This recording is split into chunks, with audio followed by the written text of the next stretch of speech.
អូចាណាចាណាបាយទៅអូអ្នកឲ្យឆ្នើមានអ្នកណាចង់ឡើងមកប្រកួតទៀតដែរទេមានរង្វាន់ពិសេសទៀតផងនោះគឺឡើងខ្ញុំណាឡើងខ្ញុំ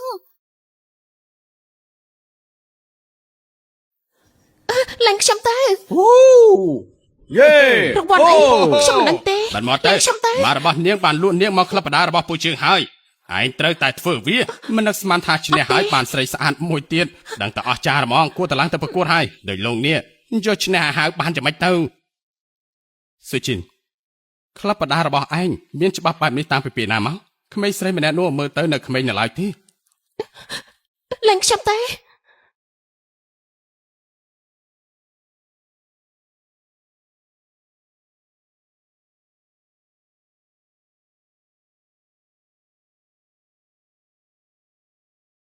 យើងគិតថានៅទីនេះដល់ពេលត្រូវបដូរអ្នកគ្រប់គ្រងហើយ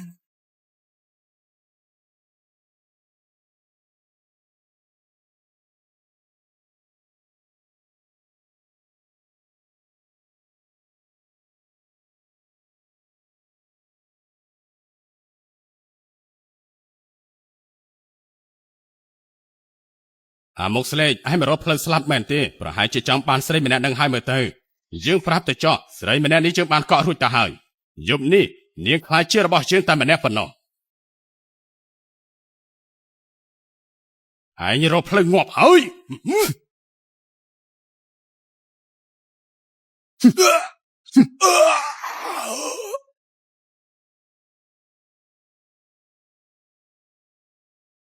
អូមកដៃឯកាស្លាប់ឆ្លោយមែនទេអបអរអ្នកទស្សនាម្នាក់នេះដែលអាចផ្ដួលម្ចាស់ពៀនបានសម្រេច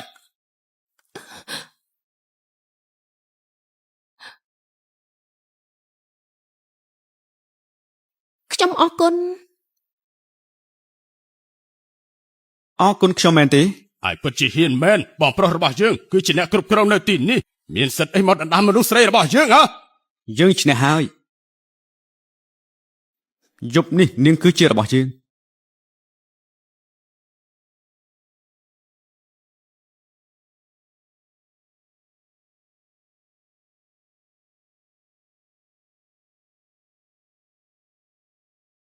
ពួកឯងឈរថ្មឹងដល់ណាទៀតចាត់ការវាទៅបាទ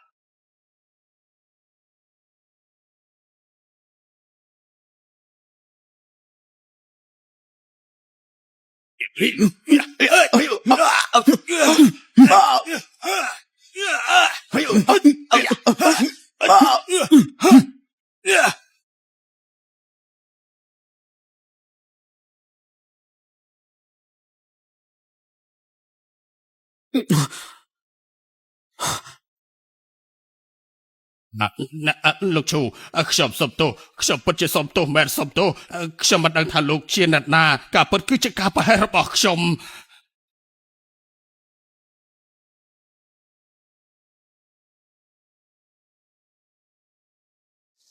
ប្អូនប្រុសរបស់នាងមានសិទ្ធិគ្រប់គ្រងនៅទីនេះតាំងពីពេលណាយើងចង់នាំស្រីម្នាក់នេះទៅក៏ត្រូវអនុញ្ញាតពីគេដែរតែមែនទេអូយពធឲ្យព្រះហើយមិននឹងអាចទៅលោកចង់បាននាងគឺគ្មានអ្នកណាហ៊ានខាត់លោកទេអ្នកគ្រប់គ្រងលីយើងធ្លាប់អនុញ្ញាតឲ្យយកមនុស្សស្រីមកធ្វើជារង្វាន់តាំងពីពេលណាមើលតែឯងប្រហែលជាចង់ស្លាប់ឆាប់ហើយមើលទៅអូគេចេញទៅបាទកុំអីលោកធូខ្ញុំខកហើយខ្ញុំសម្បល់ដល់លែងខ្ញុំទៅខ្ញុំសម្បល់ដល់លែងខ្ញុំទៅនៅឈរថ្មឹងធ្វើអ្វីទៀតឆាប់ចូលមក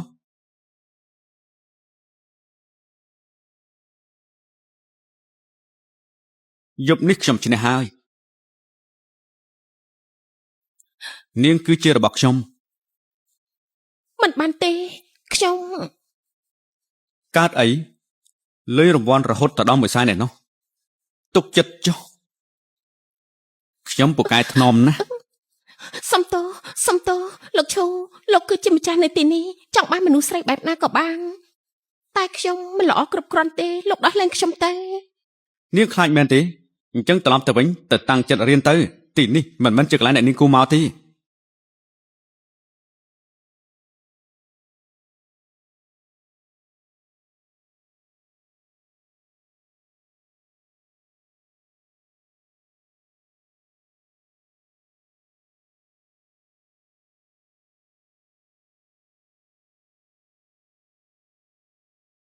អាឡូម៉ាក់ថាំងស៊ីនវេលុយមកឲ្យយើងមកសាយនៅលើនេះភ្លាមអូនប្រុសឯងត្រូវការចាំបាច់យកលុយទៅរៀបការខ្ញុំទៅរកលុយមកពីណាទៅម៉ាក់កុំមកធ្វើពុតជាមួយយើងយប់នេះឯងមិនបានដេកជាមួយមនុស្សប្រុសទេអីទៅសុំវាទៅគ្រាន់តែឯងយកចិត្តយកថ្លើមវាបន្តិចទៅវានៅប្រគេនឯងគ្រប់យ៉ាងហើយនេះមានន័យថាម៉ាក់ពិតជាលោកខ្ញុំឲ្យក្លឹបបដាដោះដូរនឹងលុយនឹងមែនទេនេះខ្ញុំមិនមែនជាកូនរបស់ម៉ាក់ទេមែនទេហើយឯងលោឡាស្អីហ្នឹង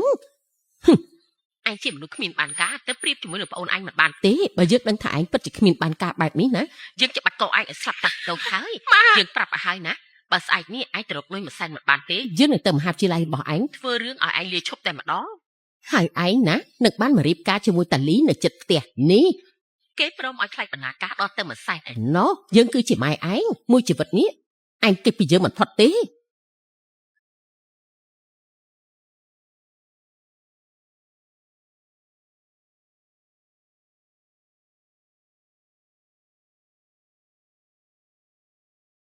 នាងជារបស់ខ្ញុំចំណែកលុយរង្វាន់គឺជារបស់នាង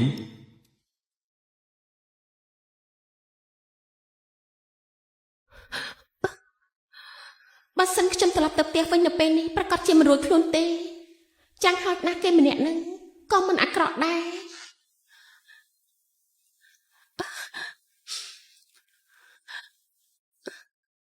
លោកឈូខ្ញុំគិតច្បាស់លាស់ហើយខ្ញុំព្រមធ្វើជាមនុស្សស្រីរបស់លោកដោះដូរនឹងលុយមួយសែនការដែលខ្ញុំនិយាយមិញនេះមិនទាន់អាក្រក់គ្រប់គ្រាន់ធ្វើឲ្យនាងខ្លាចទេមែនទេមួយសែនមិនថ្លៃទេរៀងតូចប៉ុណ្ណឹងគួរតែទទួលបានដែរមែនទេនាងគិតថាខ្ញុំជាបរិសុទ្ធទន់ភ្លន់ពិតមែនណា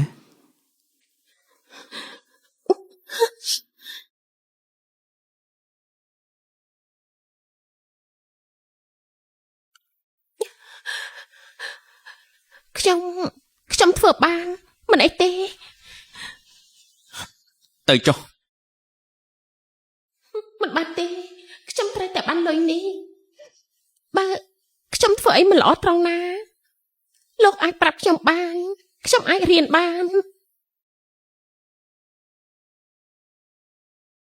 ខ្ញុំប្រាប់ឲ្យអ្នកបើកឡានចេញទៅ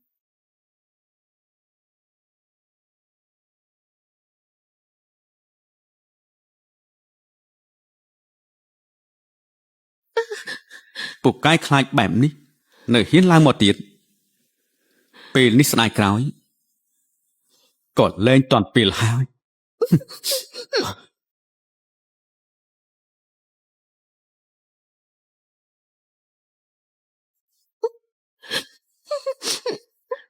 ចូលចិត្តក្រវ៉ាត់កខ្ញុំណាស់មែនទេ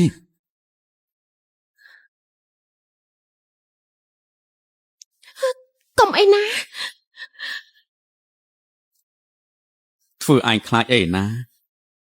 ប្រាប់ថាអាចរៀនសូត្របានព្រោះយុគនេះជាលើកដំបូងបានខ្ញុំធ្នមដៃឲ្យចុះ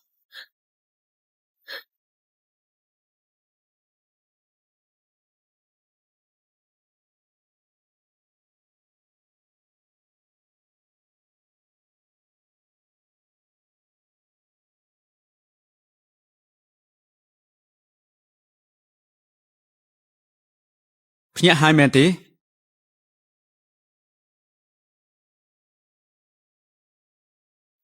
ឯណាលុយដំបូងកាលដែលយើងជួបគ្នាខ្ញុំគិតថានាងត្រូវគេបង្ខំមកតែពេលនេះនាងប្រហែលជាពេញចិត្តឲ្យខ្លួនឯងទេ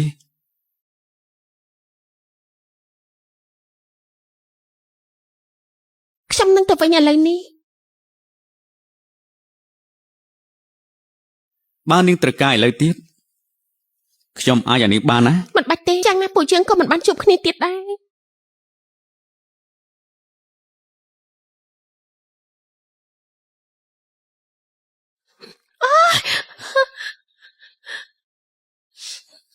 មើលទៅខ្ញុំប្រហែលជាផ្កាយថ្នមពេកហើយនាងមិនចាំបាច់ស្លៀកឈុតចាស់ទេខ្ញុំយកឈុតថ្មីមកឲ្យហើយរៀបចំខ្លួនហើយក៏ចេញទៅ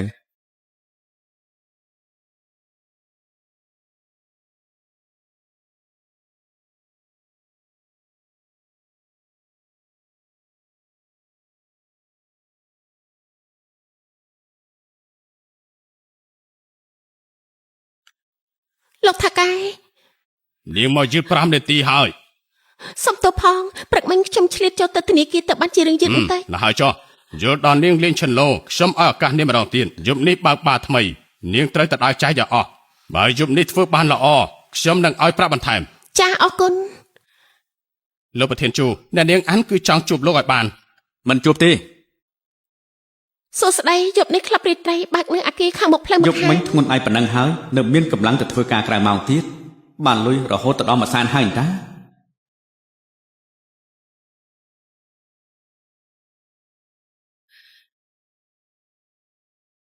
ខ្ញុំបានវេលុយមួយសែនទៅឲ្យម៉ាក់ហើយហើយម៉ាក់នៅគៀបសង្កត់ខ្ញុំដល់ពេលណាទៀតមួយសែននឹងគឺថ្លៃបណ្ណាការដែលកូនប្រុសយើងរៀបការរួចហើយក៏ត្រូវទៅទិញផ្ទះមិនអញ្ចឹងហីម៉ាក់គៀបសង្កត់ខ្ញុំដល់ពេលណាទៀតលុយការងារក្រៅមកដែលខ្ញុំធ្វើក៏បានឲ្យម៉ាក់អស់ហើយខ្ញុំគ្មានលុយឯណាសម្រាប់ឲ្យគេទិញផ្ទះទេរួមទាំងលុយព្រឹកមិញដល់ទៅមួយសែនឯណោះឈើកុំមកធ្វើជាខ្ពងពោះអីអញធ្វើដូចជប់មិញទៅមួយសែនពីរសែនក៏ប្រុសម្នាក់នឹងព្រមឲ្យដែរម៉ាក់សប្បាយចិត្តណាស់មែនទេដែលមានលុយពេញដៃបែបនេះដែលការលក់ខ្ញុំជប់មិញម៉ាក់បាន50000ហើយម្ដងនេះយកដល់ទៅ2សែនមែនទេខាងស៊ីយេយើងគឺជាអ្នកចិញ្ចឹមឯងណាគិតថាយើងមិនអាចចាត់ការឯងបានទេបើសិនឯងរកលុយមិនបានរយៈពេល3ថ្ងៃយើងនឹងអូសកឯងឲ្យមករៀបការវិញ លោកប្រធានជូការប្រជុំគឺចាប់ផ្ដើមហើយ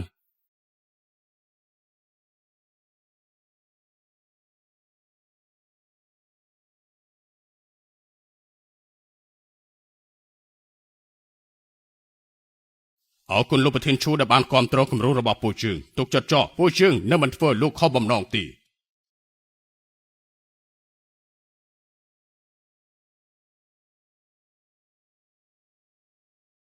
ណែ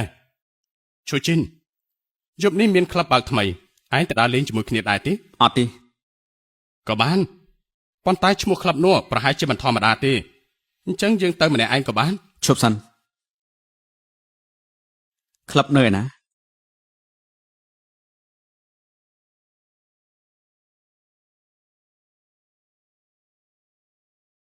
លោកហើយពេលនេះក្នុងក្លឹបមានសម្ដែងឈិនលូទើបខ្ញុំរៀបចំកន្លែងអង្គុយខាងក្រៅនោះឲ្យលោកតែលោកចង់បដូរទៅបន្ទប់ផ្ទាល់ខ្លួនក៏បានឡោះលោកប្រុសឈូយើងមិនចូលចិត្តមនុស្សច្រើនពេកទេ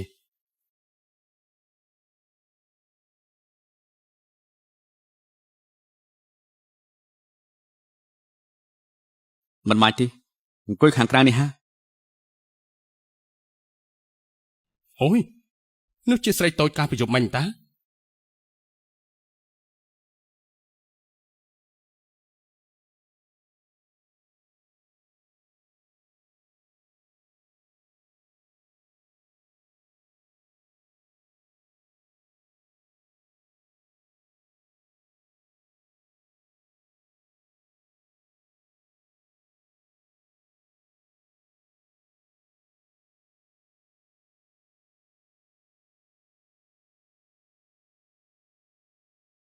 អូហ៎លោកប្រុសលិននេះសង្សារចាស់របស់លោកតាយ៉ាងម៉េចនឹងតែងខ្លួនសិចស៊ីបែបនេះមករកជនរងគ្រោះថ្មីមែនទេ ការដែលខ្ញុំតែងខ្លួនបែបនេះក៏ព្រោះថាកែបញ្ជាបើលោកយល់ថាមិនចូលចិត្តលោកអាចទៅប្រាប់គេបាន នាងបោះបង់យើងធ្វើឲ្យយើងបាក់មុខខ្លាំងណាស់នាងដូចជាឆ្កែអញ្ចឹងពេលនេះយើងចង់ឲ្យនាងផឹកកំដរយើងដើម្បីជំនួសការសុំទោសសុឈិនគឺជាសញ្ញារបស់ឯងតា លោកនិយាយផ្ដេសផ្ដាសពេលហ្នឹងលោកទៅវិញទេជាអ្នកបង្ខំខ្ញុំមិនបានស្រឡាញ់លោកឯណាខ្ញុំដល់មកចាញ់ហើយមិនបាននៅកំដរទេ ហាងស៊ឺយេកុំធ្វើសម្ដីលុយអីនាងចង់បានលុយចាំយើងឲ្យនាងមួយកែ1000លោកប្រុសលៀនពិតជាអស្ចារ្យខ្លាំងណាស់មនុស្សស្រីបែបនេះគួរតែបដៅខ្លះទៅស្លៀកពាក់បែបនេះតាំងចិត្តចាប់ប្រុសស្រាប់ហើយតើការដែលអ្នកប្រុសលៀនពេញចិត្តនាងចាត់ទុកថាជាសំណាងរបស់នាងហើយអើយស្នាមថើមហាងស៊ីយេដែលជើងតាមញ៉ែនាងមិនព្រមសំបីតែឲ្យចាប់ដៃផងនៅពេលនេះនាងលក់ខ្លួនមែនទេវាឲ្យនាងប្រមាណយើងហ៊ានឲ្យគុណពីរមិននាងព្រមលក់ឲ្យយើងទេ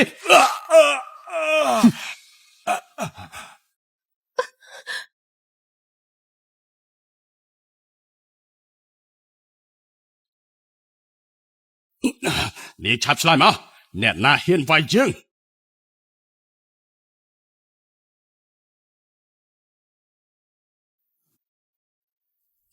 អឺ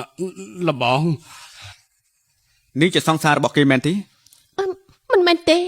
គេដាក់ប្រកាសរឿងរបស់ខ្ញុំដើម្បីបង្ខំឲ្យខ្ញុំព្រមតាក់ទងជាមួយគេ ប៉ាឯងបង្រៀនឲ្យឯងធ្វើអញ្ចឹងមែនទេបានជាមកចាប់បង្ខំស្រីបែបនេះមើលទៅយើងប្រហែលជាត្រូវនិយាយជាមួយប៉ាឯងហើយក៏បដៅឯងបន្តិចដែរ បងធំបងចូលច្រឡំហើយខ្ញុំគ្រាន់តែលេងសើចទេលើកក្រោយខ្ញុំលែងហ៊ានហើយកុំប្រាប់ប៉ាខ្ញុំអីທາງស៊ីយេខ្ញុំសុំទោសលើកលែងទោសខ្ញុំផងទៅ ចាំមិនអីទេ នាងពិតជាងាយឲ្យគេធ្វើបាបមែន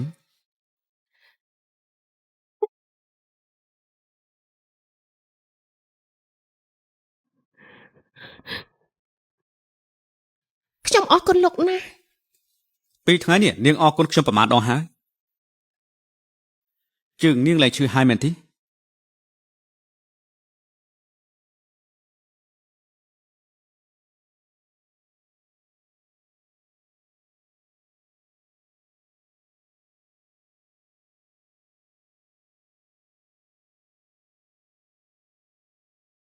បើសិនជានាងចង់អរគុណខ្ញុំគួរតែតបស្នងខ្ញុំបន្តិចទៅ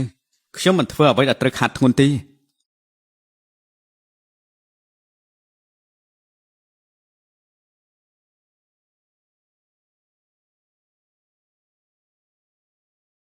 ខ្ញុំនិយាយលេងទេខ្ញុំឲ្យនាងដល់ទៅមួយសែនហើយមិនតាន់គ្រប់ទេហេតុអីក៏មិនតាំងចិត្តរៀនមកកន្លែងនេះធ្វើអី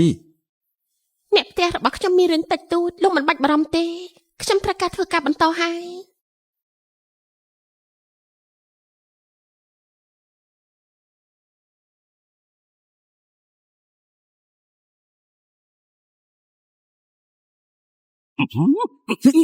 ចាប់ជាប់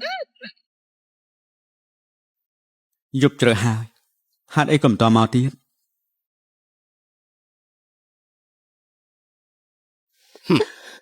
លៀនជាយេលោកចង់ធ្វើអី មើ ណា លអីមែនទេគឺចំណាយពេលពេញមួយរាត្រីជាមួយនាងនោះអីហាស៊ីយេនាងធ្វើពុតធ្វើអីទៀតលោកប្រុសជឿជេមិនស្អប់ពើមនាងវាល្អកម្រិតណាទៅហើយអត់ចូលម្លេះទីមកតាមស្រួលមកទៅស្លាប់ទៅឆាប់ដោះខោអាវនាងទៅយើងនឹងថតឃ្លីបវីដេអូឲ្យគ្រប់គ្នាបានឃើញថាហាងស៊ឺយេជាមនុស្សបែបណា កប៉ាខ្ញុំ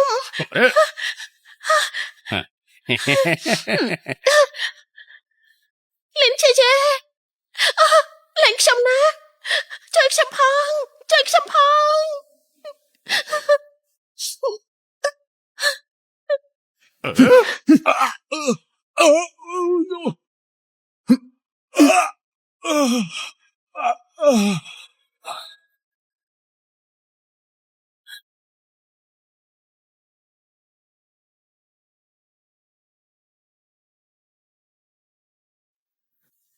លៀនជួយទេសង្ឃឹមថាប៉ារបស់ឯងមិនវាយឯងរហូតដល់ស្លាប់ទេចុះ ពួកគេបានថតវីដេអូទៀតផង ឯណាទូរស័ព្ទ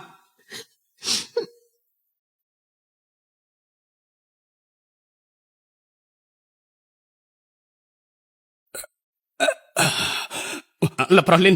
ចាំឲ្យហើយហាងស៊ីយេប្រហែលជាឲ្យដៃបងធំជាងហើយយើងនឹងមិនដោះលែងនាងជាដាច់ខាតយកទូរស័ព្ទមកអាឡូបងអញ្ញាមានមនុស្សស្រីមិនចេះដាក់ខ្លួនឲ្យដៃបងធំខ្ញុំបងចាត់ការបន្តិចទៅ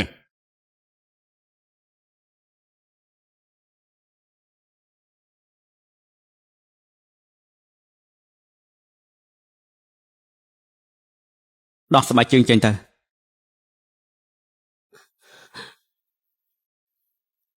កន្លែងប្រហែលជាត្រូវបិទអស់ហើយបើមិនចូលមកទេប្រយ័ត្នបាត់ដីហាល់វាលទៅ លោកឈូ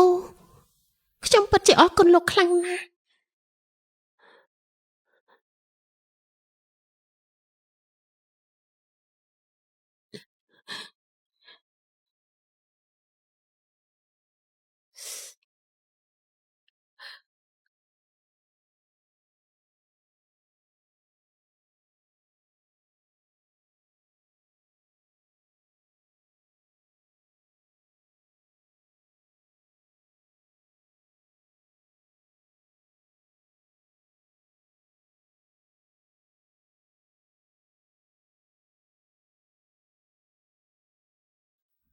លោកឈូឲ្យខ្ញុំធ្វើខ្លួនឯងទៅ ប្រយ័ត្នមានស្លាកស្នាមទៅ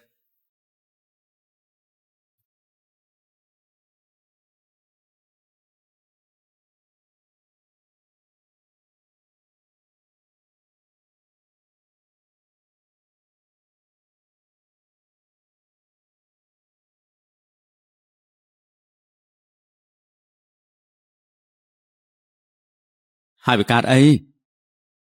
ខ្ញុំនៅមិនតាន់ធ្វើអីទេ សុំទោសផងខ្ញុំគ្រាន់តែមិនធ្លាប់មានអ្នកណាមកចាប់អារម្មណ៍ថាខ្ញុំឈឺត្រង់ណាឬរបួសត្រង់ណាសុំទោសផង កុំឧស្សាហ៍សុំទោសខ្ញុំអី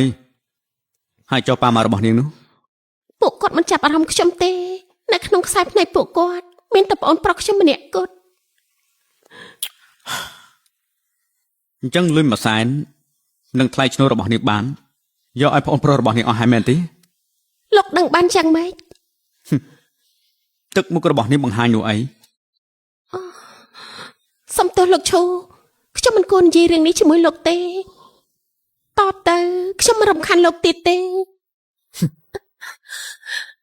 ខាងស៊ូយេបើសិនជាខ្ញុំជួយនាងឲ្យរួចផុតពីឆ្លឹងថោកទាបនោះបាននាងត្រូវសងគុណខ្ញុំយ៉ាងម៉េច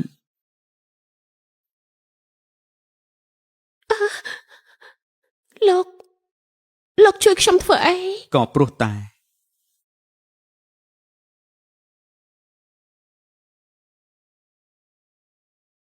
ខាងស៊ូយេនាងទៅជាមួយខ្ញុំទៅ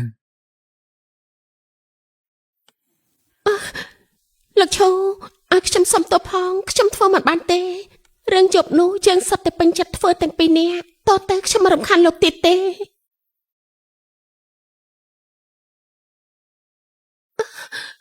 នាងមិនយកកាបូបទេ ឥ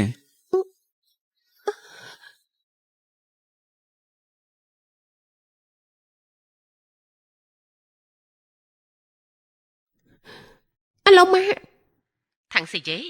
អញគិតច្បាស់ហើយនៅឆាប់យកលុយពីសែននឹងមកបើមិនអញ្ចឹងទេមិនបាច់ក្រៀមបន្តទេ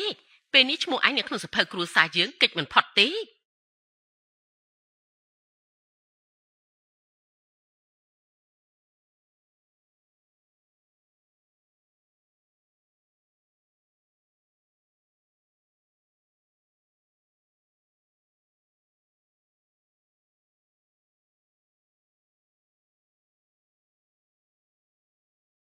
លុយខ្ញុំអាយឲ្យនាងបាននាងទៅជាមួយខ្ញុំទៅវាល្អជាងឲ្យគេគម្រាមរាល់ថ្ងៃ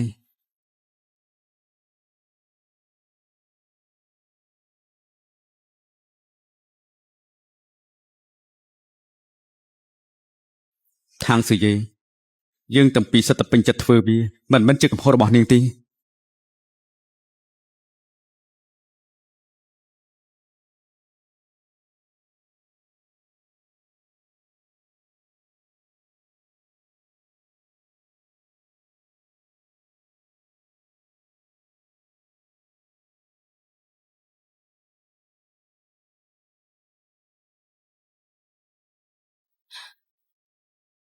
អរគុណសម្រាប់ខោអាវនេះ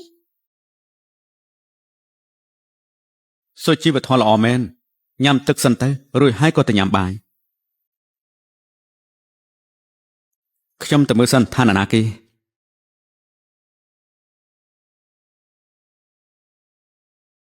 នាងមកធ្វើអី អាជីនខ្ញុំជាគុណដណ្ដឹងបងណាខ្ញុំត្រូវមករកបងអញ្ចឹងហើយសំលេងអីហ្នឹងគេមានគុណដណ្ដឹងហើយមែនទេ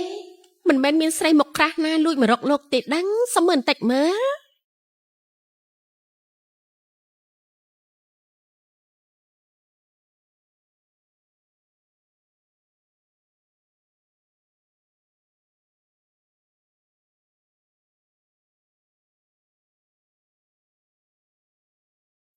កិច្ចលឿនដែនតា អាជីនខ្ញុំយល់ច្រឡំហើយ ខ្ញុំមិនបានយល់ខុសទេមិនឃើញឈុតនៅលើគ្រែទេ លោកអាជីនខ្ញុំដឹងថាមានស្រីមកក្រាស់ព្យាយាមឲ្យដៃលោកតែខ្ញុំមិនខឹងលោកទេណាអាជីន នាងមកឆ្លោះជាមួយគូដណ្ដឹងរបស់ខ្ញុំអញ្ចឹងរឿងការពីនៅក្មេងចាស់ទុំគ្រាន់តែនិយាយតែប៉ុណ្ណោះតែខ្ញុំមិនបានទុកក្នុងចិត្តទេ អាជីនអាជីនអាជីនអាជីន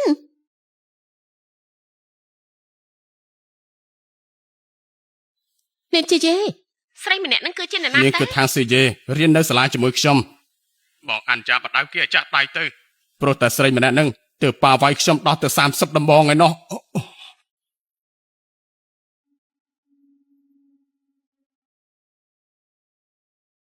លោកឈូមានគូដណ្ដឹងហើយហេតុអីបានជាធ្វើបែបហ្នឹងជាមួយនឹងខ្ញុំទេកុំទៅជួបគេទៀតអីល្អជាង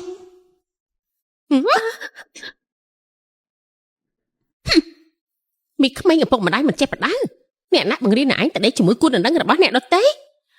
នាងជាអ្នកណាយើងគឺគូដណ្ដឹងឈួយជីនអេមានរឿងស្អី មានរឿងស្អីណោះ មិន ថ្មីគ្នានៅកណ្ដាលហាងបាយ តា តែ រឿង ហ្ម អី ង ចេះណោះ អ្នកទាំងអស់គ្នាប្រយ័ត្នចាញ់បោកស្រីម្នាក់នេះយប់មិញខ្ញុំបានឃើញនាងធ្វើការនៅក្នុងក្លឹបគឺខ្ញុំបានឃើញតបភ្នែកតែហ្មង នាងគឺសង្សារចាស់របស់លោកប្រុសលីនតាតាមពិតជាមនុស្សបែបហ្នឹងសោះ ម្ចាស់ផ្ទះគេមកដោយខ្លួនឯងជារឿងកុហកបានចាំម៉េចចូលចិត្តដណ្ដើមរបស់អ្នកដតីពិតជាសន្តានប្រពន្ធចុងមែន ខ្ញុំអត់ទេណាយើងចាប់បានដល់ថ្នាក់នេះហើយនៅមិនព្រមទទួលទៀតទេយើងនឹងយករឿងនេះទៅប្តឹងគ្រូរបស់ឯងកុំអីណាខ្ញុំនឹងលោកឈូគ្រាន់តែជាអ្នកស្គាល់គ្នាតែប៉ុណ្ណោះហើយគេក៏មិនអាចប្រាប់ខ្ញុំថាមានគូដណ្ដឹងហើយដែរខ្ញុំមិនមែនជាប្រពន្ធចុងទេនឹងមកបកាយទៀតមែនទេហើយអញយំស្អីអញប្រហែលជាយកមុខដល់ទុនភ្លុននេះទៅរកគេមែនទេអញ្ចឹងយើងនឹងកំទេចមុខអញឲ្យតិចចាំមើលអញមានមុខទៅរកគេបានទៀតទេ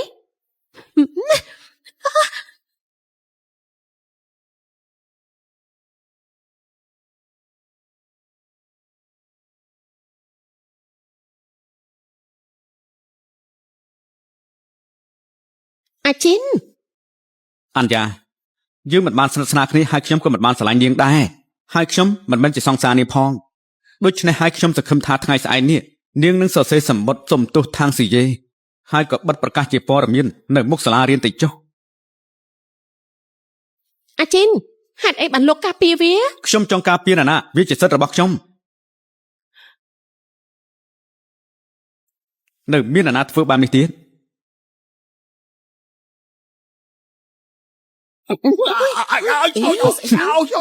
តែវាយរៀនហើយកុំអីណាកុំមានរឿងនឹងគ្នាអី ឆាប់សុំទោសទៅ សុំទោស ប្រាប់ថាឲ្យឆាប់សុំទោស សុំទោសខ្ញុំមិនគួរចោទប្រកាន់នាងសោះលិនជាជាអ្នកឲ្យខ្ញុំប្រាប់អ្នកគ្រប់គ្នាថានាងជាសង្សារគេដើម្បីបង្ខំនាងខ្ញុំខកឲ្យខ្ញុំឡើងធ្វើឲ្យ នាងពិតជាទន់ជ្រាយមែន ហើយទៅហើយមើលចុះនោះអេឃើញទេមើលពីអ្នកគេនោះ ណែហើយយ៉ាងម៉េច លោកឈូ អ្នកណាបង្រៀនឲ្យនាងទន់ខ្សោយដល់ថ្នាក់នេះ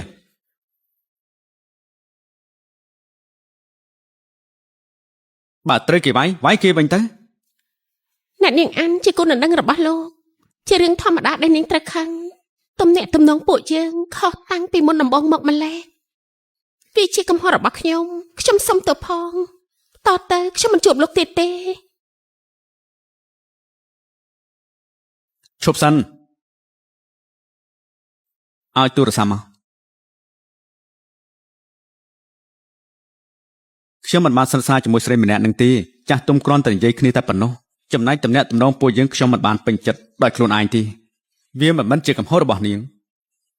ខ្ញុំបានសេលេខទូរស័ព្ទទុកហើយបើអញ្ចានឹងលៀនជាយេមករករឿងទៀតតែប្រាប់ខ្ញុំភ្លាមណា ឋានៈរបស់គេប្រកាសជាមិនធម្មតាទេខ្ញុំមិនអាចយកអំពើល្អរបស់គេមកគិតដាក់ខ្លួនឯងបានឡើយថាងស៊ីយេកុំធ្វើដូចជាមនុស្សខ្វះក្តីស្រឡាញ់ពេកអី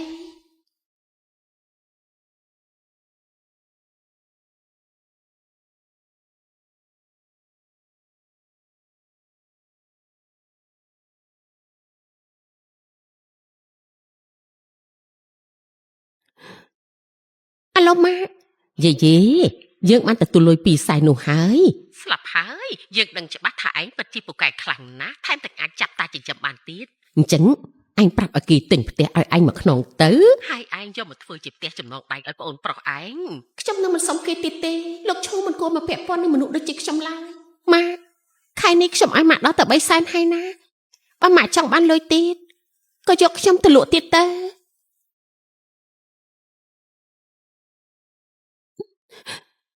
នាងនិយាយបែបនេះមានន័យថាម៉េច គឺវាមិនព្រមឲ្យទៀតនឹងហើយមីក្មេងគ្មានបានការពេលនេះរឹងដៃរឹងជើងហើយឯងវាហ៊ានជំទាស់នឹងយើង មិនបាច់បារម្ភទេម៉ែនឹងតែអុកឡុកវានៅមហាវិទ្យាល័យរបស់វា អូយម៉ាមិនបាច់ទេពេលនេះវាមានតាចិញ្ចឹមហើយតាយើងធ្វើដូចជាតាមចិត្តគេសិនទៅគ្រាន់តែម៉ាក់និយាយល្អជាមួយគេតែបន្តិចទៅរឿងអីដែលគេមិនអោយនោះម៉ា កូនប្រុសនេះពិតជាឆ្លាតដូចជាម៉ែមែនណោះអស្ចារ្យណាស់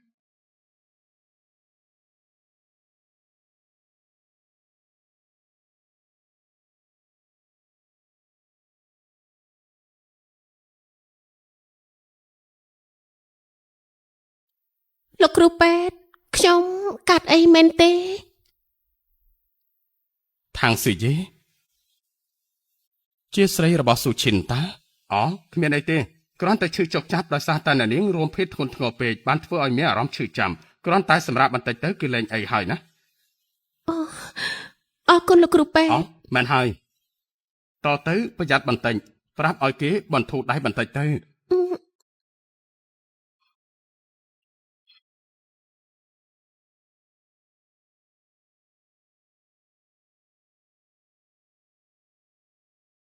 អាឡូឈូជីនឯនេះពិតជាអាក្រក់មែនធ្វើឲ្យស្រីតូចរបស់ឯងចូលពេទ្យហើយ ហេតុអីនេះឈឺមែនទេ ហ่ะអត់ទេគឺព្រោះតែឯងនឹងហើយលើកក្រោយគួរតែថ្នមបន្តិចទៅណា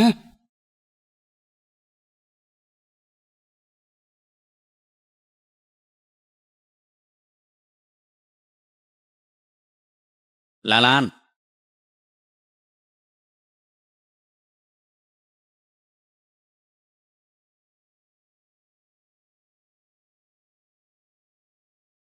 ឡើងស៊ឺយេ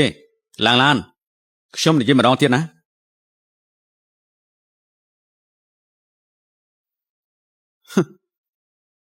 គួរឲ្យស្រឡាញ់ដែរតា នេះឯងយ៉ាងម៉េចហ្នឹងហានូនខ្ញុំទើបនឹកឃើញថាខ្ញុំផ្លេចរបស់ក្នុងថ្នាក់រៀនឯងទៅមុនខ្ញុំទៅណាអេ កិច្ចមុខខ្ញុំមែនទេ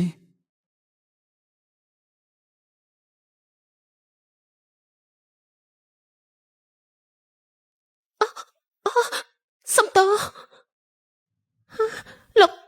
លោកឈូ ទៅពេទ្យមែនទេ លោកឈូលោកឲ្យលុយខ្ញុំរួចហើយថែមទាំងជួយខ្ញុំទៀតលោកមិនបាច់មកបារម្ភទេខ្ញុំអាចចាត់ការខ្លួនឯងបាន អញ្ចឹងគួរតែចាត់ការចាំមិញមនុស្សចិត្តទុនដូចជានាងត្រូវគេយកទៅលក់ហើយនៅជួយគេទៀត អត់ទេខ្ញុំប្រាប់ពួកគាត់រួចហើយថាខ្ញុំនឹងមិនឲ្យលុយទៀតទេ ហើយបើគេទៅបង្ករឿងនៅមហាវិទ្យាល័យហើយអាចឈ្មោះជាគ្រួសារតែមួយនាងគិតធ្វើយ៉ាងម៉េច ខ្ញុំអាចចាត់ការខ្លួនឯងបានខ្ញុំដឹងថាលោកពូកែខ្លាំងណាស់មនុស្សដូចជាខ្ញុំមិនគួរពាក់ព័ន្ធជាមួយនឹងមនុស្សដូចជាលោកទេហើយម្យ៉ាងវិញទៀតខ្ញុំក៏មិនចង់ខ្លាចជាប្រពន្ធចុងអ្នកណាដែរ បើសិនជានាងមិនពេញចិត្តទេនាងបដិសេធតែម្ដងទៅចាំបាច់កិច្ចមុខខ្ញុំបែបនេះខ្ញុំនឹងមិនខំនាងទេ ជាការពិតទេ ທາງស៊ឺយេបើនាងមិនពេញចិត្តនាងអាចបដិសេធបានដែរតានាងត្រូវតែហ៊ានក្នុងការសម្រេចចិត្តទោះបីជាមនុស្សដែលស្និទ្ធស្នាលជាមួយនាងយ៉ាងណាក៏ដោយក៏គ្មានសិទ្ធិមកសម្រេចចិត្តជំនួសនាងបានដែរ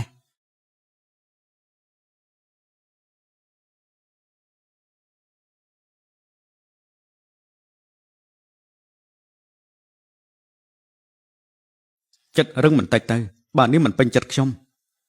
នឹងមិនមករកនាងទៀតទេ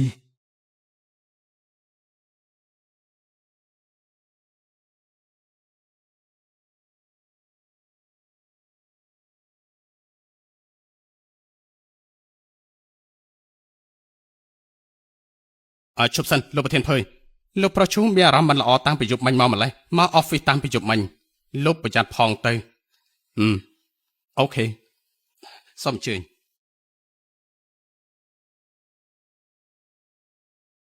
ឈូ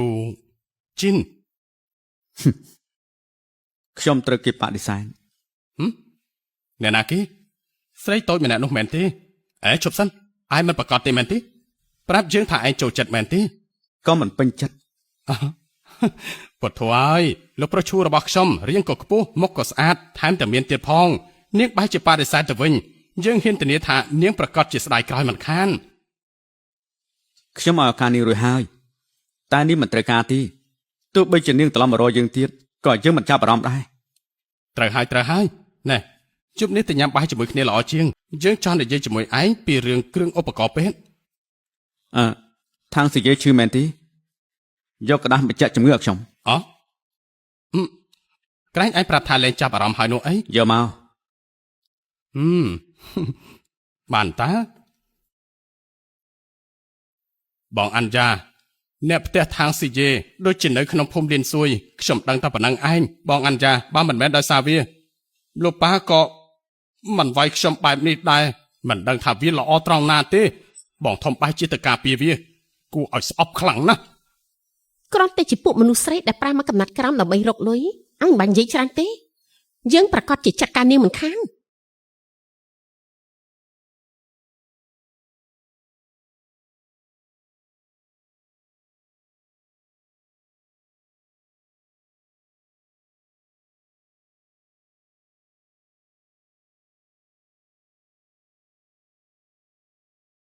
ខាងស៊ីយេបើនាងមិនពេញចិត្តនាងអាចបដិសេធបានដែរតា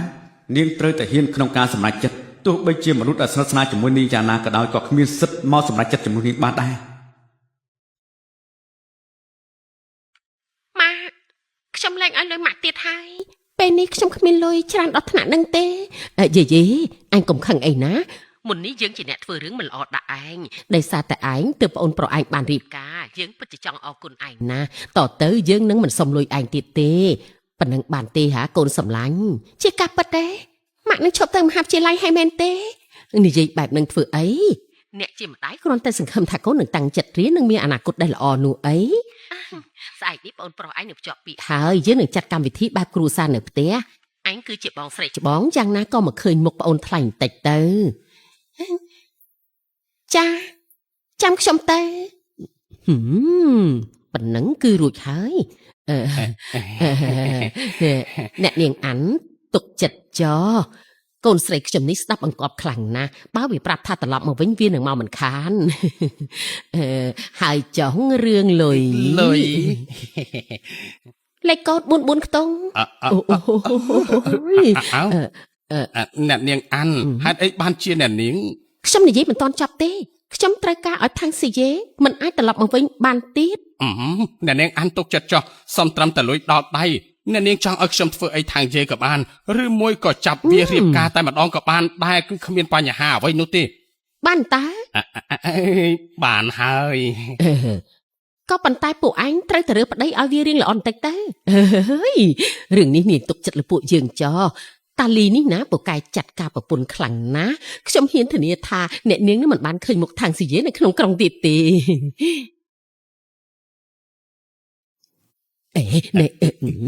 លុយ ចិញ្ចឹមកូនបែបហ្នឹងទើបព្រៀនបដៅកូនចេញមកបែបនេះបានបើចាប់រឿងនេះខ្ញុំថែមឲ្យ2សែនទៀតអើយអ្នកនាងទុកចិត្តចោពេលដែលមីក្មេងម្នាក់នឹងត្រឡប់មកដល់ទីនេះខ្ញុំហ៊ានធានាថានឹងគ្មានថ្ងៃកិច្ចទៅណាបានទៀតទេ ត្រឡប់ទៅវិញដោយសុវត្ថិភាពអ្នកនាង ខ្ញុំសូមក្រុងការគ្រប់មុខទាំងអស់នៅថ្ងៃត្រង់នេះខ្ញុំចង់ឃើញមាត្រារបាយការណ៍នេះ បាទ ហើយក៏បដូរការប្រជុំនៅម៉ោង 2 ផង បាទប៉ុន្តែលោកប្រធានជួលោកធ្វើការយប់បែបនេះគឺរហូតមកហើយតើ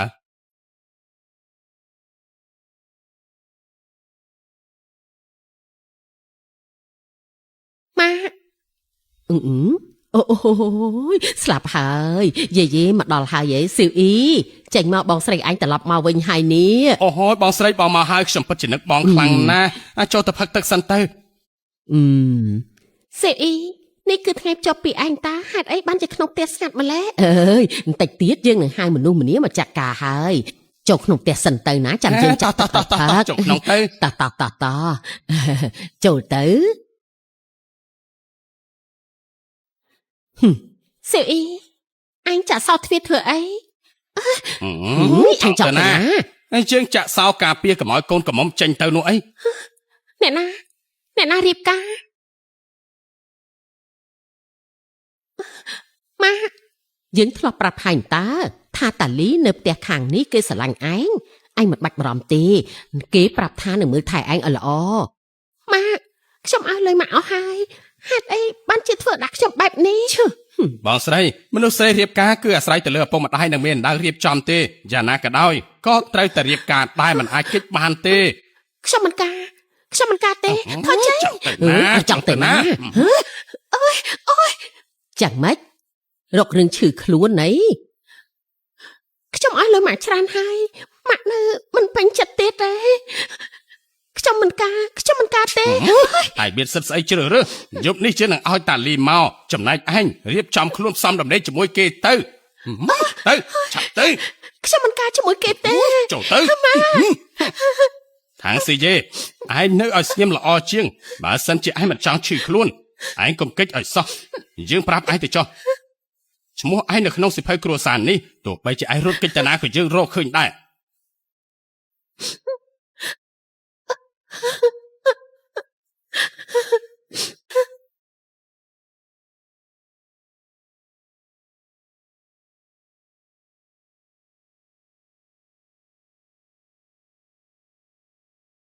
ភ្លៀងធ្លាក់ហើយ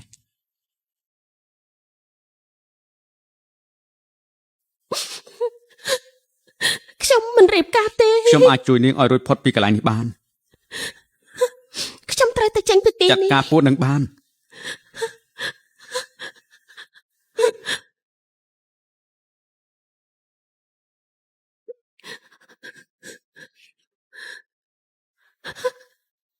លោកឈូ ខាងស៊ឺយេនាងយំមែនទេ ខ្ញុំសូមវល់លោកជួយខ្ញុំផងខ្ញុំនឹងនៅជាមួយលោក លោកប្រធានឈូ បញ្ជូនមនុស្សទៅភូមិលីនសួយឥឡូវនេះ បានលោកប្រធាន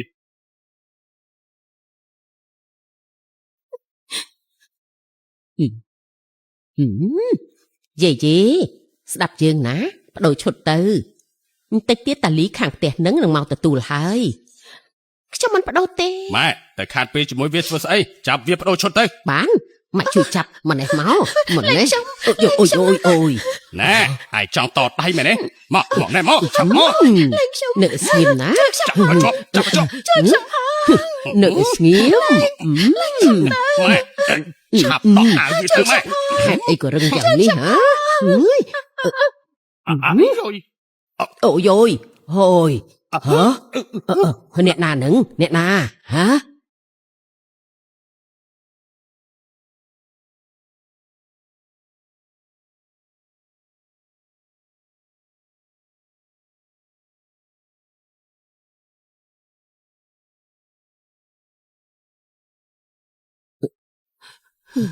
តើពួកគេឲ្យលុយប្រមាណ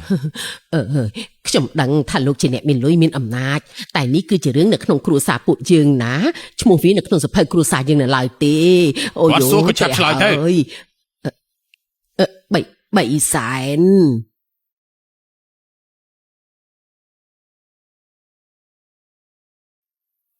អញ្ចឹងខ្ញុំឲ្យ5សែនតែតទៅហាមឲ្យពាក់ព័ន្ធជាមួយនឹងស៊ឺយេទៀត ហាងស៊ីយេអាចទៅតោងអ្នកមានដល់កម្រិតនេះមិននឹងអាចលែងនាងដោយស្រួលទៅ1 លាន ពេលនេះគ្មានសិនមកទៀមទាជាមួយយើងទេបើមិនយកពេលនេះតទៅគុំសង្ឃឹមថាបានមកកាក់មួយសេននោះ ទៅអូយ ប្រធានឈូយកលុយមក1 លានហើយយើងមិនពាក់ព័ន្ធជាមួយនឹងທາງស៊ីយេទៀតទេអូយយើងគឺលក់នាងឲ្យលោកដាច់តែម្ដង ខាងអីឯង ក៏បានយើងនឹងឲ្យជំនួយការទៅជាមួយឯងហើយដកឈ្មោះនាងចេញពីសភៅគ្រួសារហើយចាប់ពីនេះតទៅខាងស៊ឺយេនិងពួកឯងនឹងមិនពាក់ព័ន្ធគ្នាតាមផ្លូវច្បាប់ទៀតទេ យល់ព្រម1 លានក៏1 លាន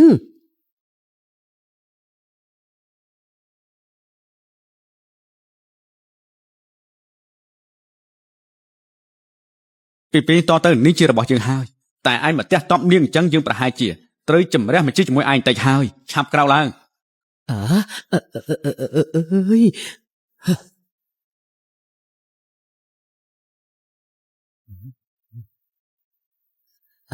អ្នកណាវាយនាង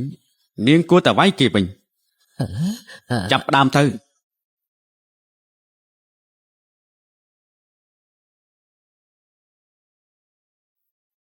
ចាប់ផ្ដើមទៅ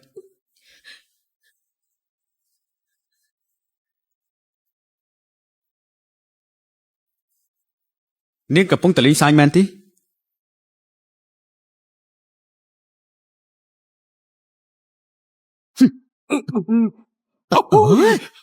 អូយកូនប្រុសម៉ែអើយ តទៅអ្នកណាធ្វើបាបនាងត្រូវតែចាត់ការគេវិញបើសិនជាមានរឿងអីខ្ញុំជាអ្នកទទួលខុសត្រូវយល់ទេ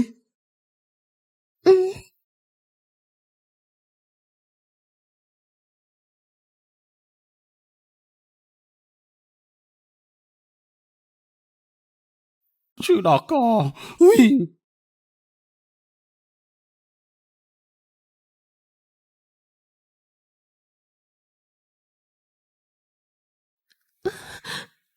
លោកឈូថ្ងៃនេះខ្ញុំអរគុណលោកខ្លាំងណាស់តែមួយលាននឹងចាត់ទុកថាខ្ញុំខ្ចីលោកចោលខ្ញុំនឹងរកសងលោក អរ វិញ គុណអីនាងប្រហែលជាភ្លេចហើយមែនទេនាងធ្លាប់និយាយថាម៉េច ខ្ញុំចាំបានខ្ញុំនឹងនៅជាមួយលោក ទីនេះគ្មានខាមនុស្សស្រីទេនាងពាក់ខែរបស់ខ្ញុំទៅខ្ញុំទៅងូតទឹកសិនណា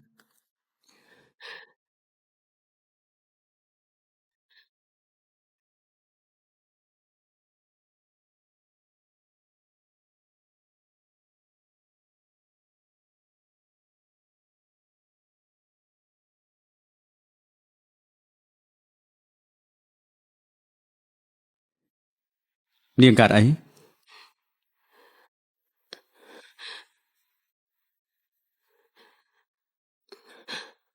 ខ្ញុំ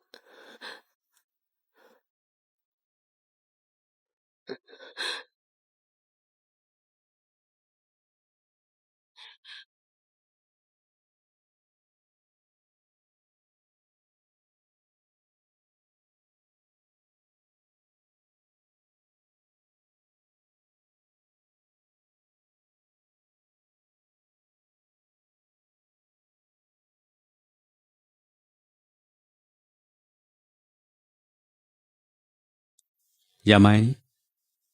ចង់សងគុណខ្ញុំមែនទេយប់នេះសម្រាប់ស្រួលខ្លួនសិនទៅពេទ្យប្រាប់ថាម៉េចភ្លេចហើយមែនទេ លោកដឹងបានយ៉ាងម៉េចគ្រាន់តែធ្វើថ្នមប្រហែលមិនអីដឹង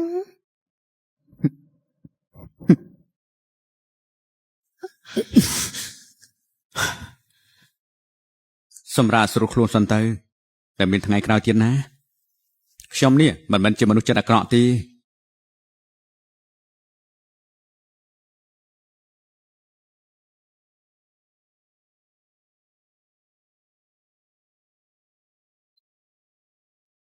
អរុនសួស្ដីលោកឈូ ភ្ញាក់ហើយហ៎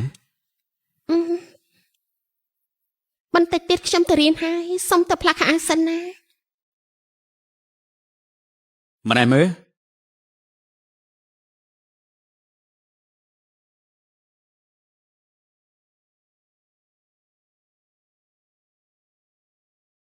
ខ្ញុំមិនដឹងថានេះចូលចិត្តស្ទាយណាទេប៉ុន្តែខ្ញុំទិញមកនៅអ្វីដែលខ្ញុំចូលចិត្តបើនាងត្រូវការអីទៀតប្រាប់មក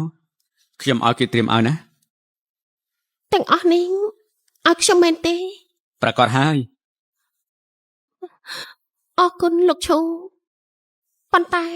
លោកមិនគួរចំណាយអត្ថប្រយោជន៍ព្រោះតែខ្ញុំទេខ្ញុំមិនស័ក្តិសមនោះទេ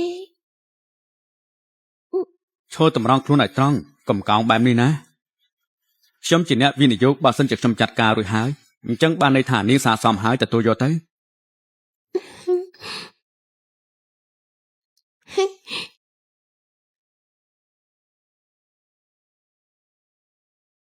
បាយលោកឈូស៊ីយេសួស្ដីនូនស៊ីយេ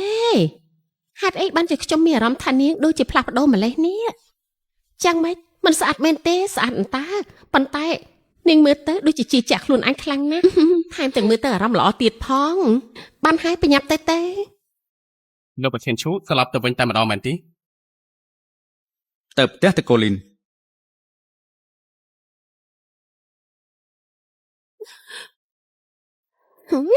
ឆាប់ប្រាប់មក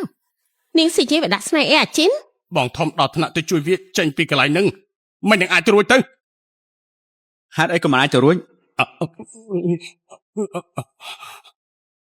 បងធំ អានយ៉ានៅមានមុខមករកស៊ីវាទៀតហ៎ ខ្ញុំ ប៉ាមានអីមែ អ ន ន ទេ យ៉ាឯឈប់រករឿងស៊ូជីនទៀតទៅគេផ្ដាច់ការសហការជាមួយយើងហើយដឹងដែរទេយើងគឺកំពុងតែខាតកម្រិតធ្ងន់ហើយ អាជីនតាហេតុអីទៅ លោកឈិនមិននឹងឯងរៀបការជាមួយមនុស្សស្រីគ្មានបានការយ៉ាងម៉េចគេគ្រាន់តែលេងសើចប៉ុណ្ណោះមនុស្សប្រុសលេងសើចជាមួយស្រីខាងក្រៅប្រមាណអ្នកក៏បានពេលដែលគេធុញគេនឹងត្រឡប់ទៅវិញដោយខ្លួនឯងហើយ ចាយល់ហើយ លីនជីជេតហាមទៅរករឿងທາງស៊ីជេទៀតណានេះជាការដាស់តឿនជាលើកចុងក្រោយ បានខ្ញុំហ៊ានធានាខ្ញុំមិនទៅរករឿងនាងទៀតទេជឿខ្ញុំទៅ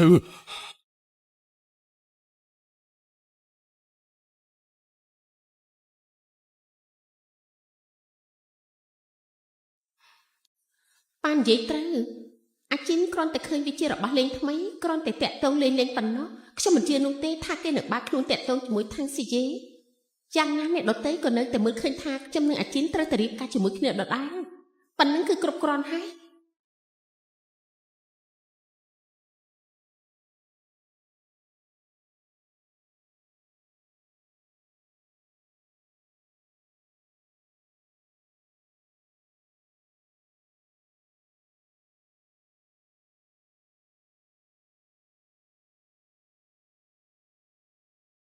ស៊ូជីនឯងកុំភ្លេចមកចូលរួមកម្មវិធីណាឯងគឺជាអ្នកបណ្ដាក់ទុនធំឯងគួរតែផ្ដល់កិត្តិយសឲ្យយើងបន្តិចទៅ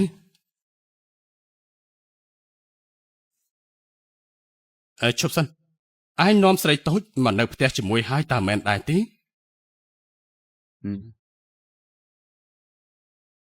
សួស្តី អញ្ចឹងផ្ញើឈូជីនផងណាថ្ងៃនេះគេផឹកទទួលភ្ញៀវច្រើនបន្តិចហើយណា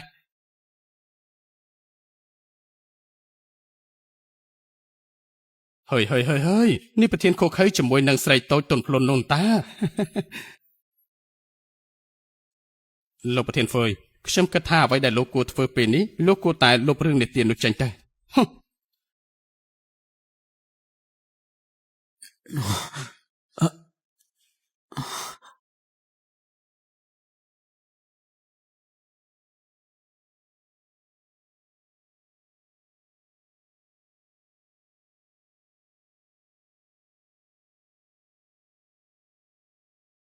នៅក្នុងផ្ទះត្រូវប្រាស់ស្បែកជើងដើរជើងទៅទីអញ្ចឹងប្រយ័ត្នផ្ដាសាយ4រដូវកាលទៅ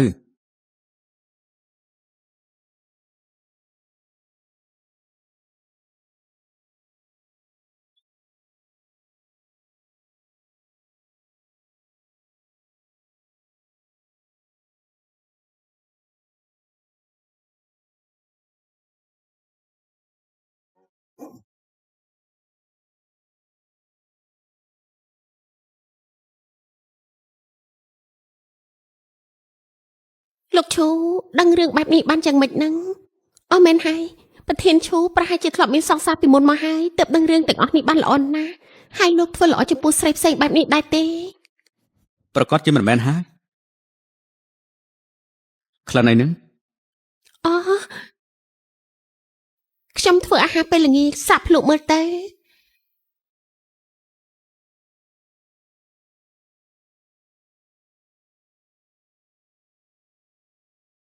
ភ្លុកមើលឆ្ងាញ់ទេ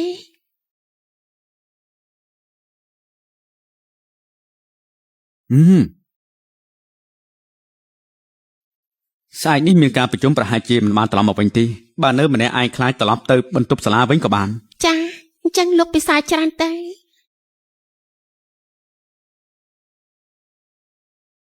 ណែខាងស៊ីយេ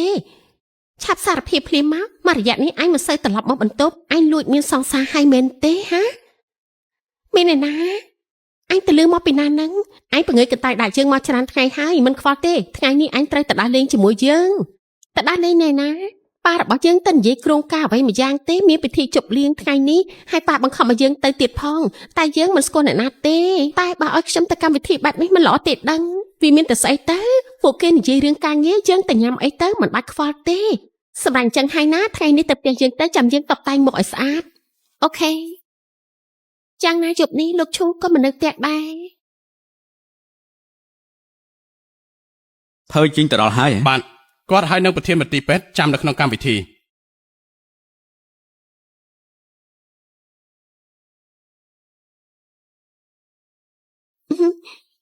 អាជីនក្រុងការនេះតកូលអានក៏បានកម្រៃខ្លះដែរទៅប៉ាឲ្យខ្ញុំមកដើរគូជាមួយនឹងលោក មិនចាំបាច់ទេ អាជីនខ្ញុំមកចាំយូរហើយណា ឆាប់ចុះទៅបិទទ្វារផង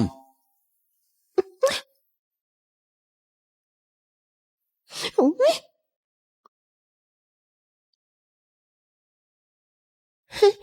មកឥឡូវឡើងយើងតាំងចិត្តតែងខ្លួនឯងណាមិនបាច់អៀនទៀតទេ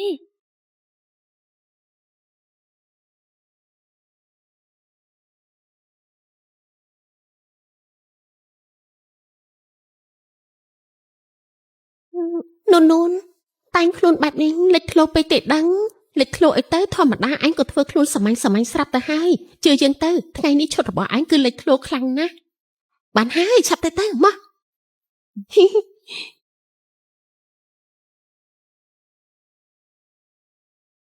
ខាងស៊ីយេហេតុអីក៏ទៅណាមកណាជួបតែឯងរហូតអញ្ចឹងនាងស្រីប្រពន្ធចង់មិនចេះខ្មាស់គេទេយើងនឹងធ្វើឯងខ្ទាតចេញពីកម្មវិធីនេះ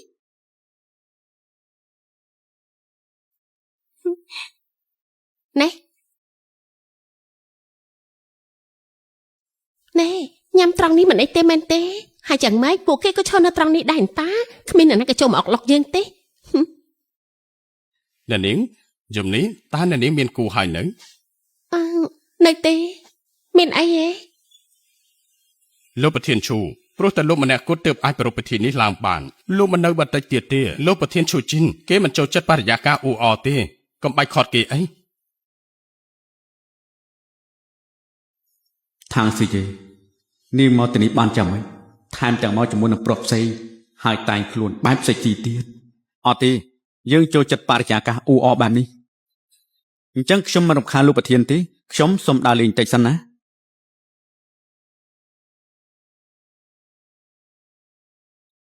អញ្ចឹងខ្ញុំអាចអញ្ជើញអ្នកនាងដើរជាគូបានដែរទេ សំទោខ្ញុំមិនអាចដើរគូជាមួយលោកបានទេ តែអ្នកនាងមកម្នាក់ឯងតើ ចាត្រូវហើយខ្ញុំមកម្នាក់ឯងតែខ្ញុំមិនពេញចិត្តទេឲ្យខ្ញុំសំទោអើយខាងស៊ីយេអញផ្លាស់ប្ដូរហើយណាអញមិនមែនជាមនុស្សកំសាកទៀតទេបើពេលនោះអញព្រមនិយាយនឹងមុខគ្រប់គ្នាថាមិនចូលចិត្តលីនជីយេអញប្រហែលជាមិនត្រូវគេយកទៅនិយាយរឿងមិនល្អបែបនេះនោះទេ ทางស៊ីយេបើនាងមិនពេញចិត្តនឹងធ្វើអ្វីនាងអាចបដិសេធបាន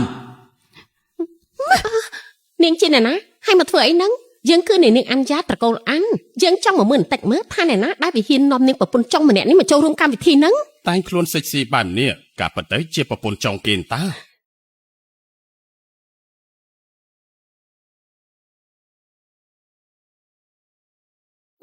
យើងកំពុងនិយាយជាមួយឯងមិនលឺទេហ៎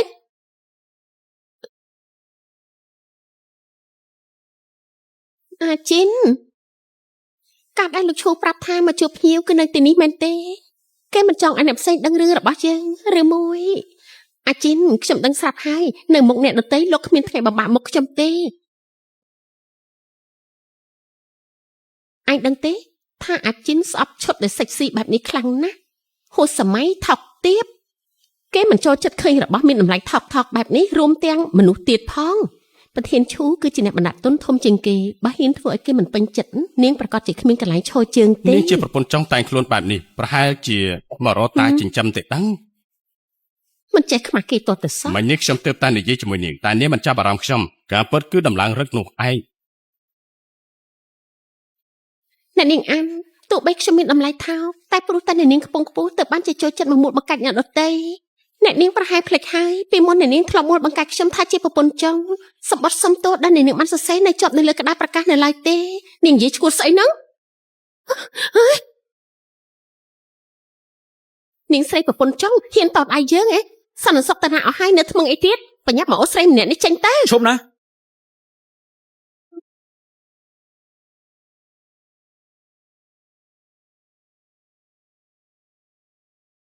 អាជីនគ្រាន់តែដេញស្រីម្នាក់នេះមិនចាំបាច់ប្រាដៃលោកទេបញ្ញាប់បកក្បាលទៅនូនទៅវិញទៅ កុំធ្វើជាមិនស្គាល់អី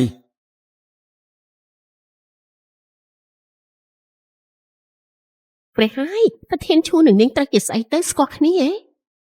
សេយេទៅស្គាល់ប្រធានឈូបានយ៉ាងម៉េច ខ្ញុំធ្លាប់ប្រាប់ហើយថាបើមានរឿងអីឆាប់ប្រាប់ខ្ញុំមក ខ្ញុំឃើញថាលោកកំពុងតែរវល់ តើបខ្លាចថាខ្ញុំទៅរំខានលោកអាជីន ខ្ញុំគ្រាន់តែចង់ឃើញថាពេលដែលខ្ញុំបង្រៀននាងហើយត្រូវអ្នកណាម្នាក់ធ្វើបាបនាងចេះតស៊ូដែរឬក៏អត់នាងធ្វើបានល្អអត់តាតោះទៅវិញ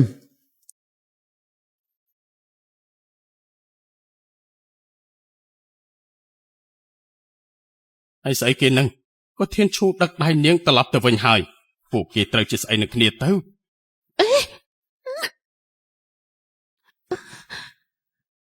លោកឈូខ្ញុំរំខានការធ្វើការរបស់លោកមែនទេ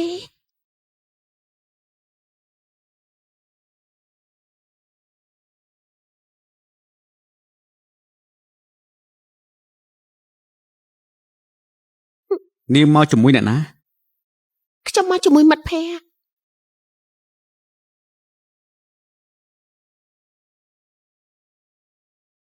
តទៅហាមស្លៀកពាក់បែបនេះទៀតណា មិនស្អាតមែនទេអ្នកនាងអានថាលោកមិនចូលចិត្តបែបនេះអញ្ចឹងតទៅខ្ញុំលែងស្លៀកបែបនេះទៀតហើយ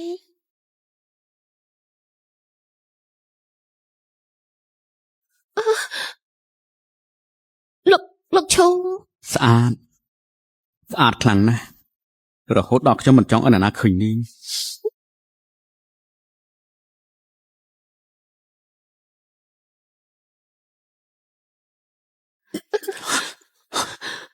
គឺ លោកឈូពិធីជប់លៀងនឹងមិនទាន់ចប់ទេ បើខ្ញុំមិនអនុញ្ញាតអ្នកណាក៏មិនអាចចូលមកបានដែរ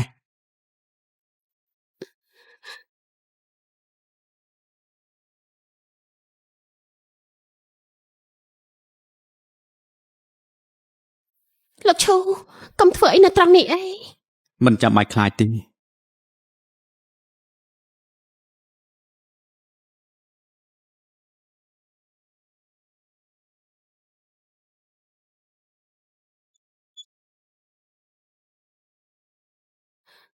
លោកឈូ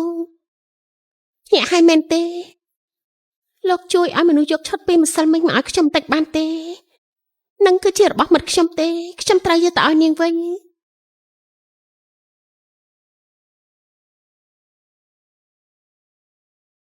ឲ្យខ្ញុំវិញធ្វើអីខ្ញុំអាចទិញថ្មីឲ្យបានតា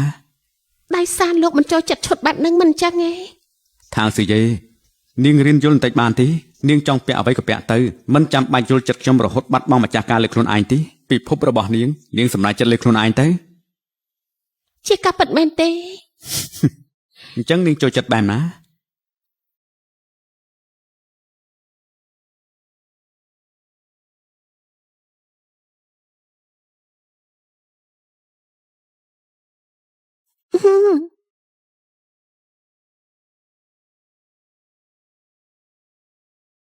ចាំមិនដែរ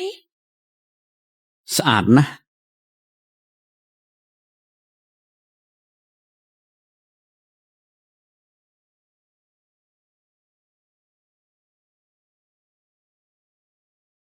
ខាងស៊ីយេ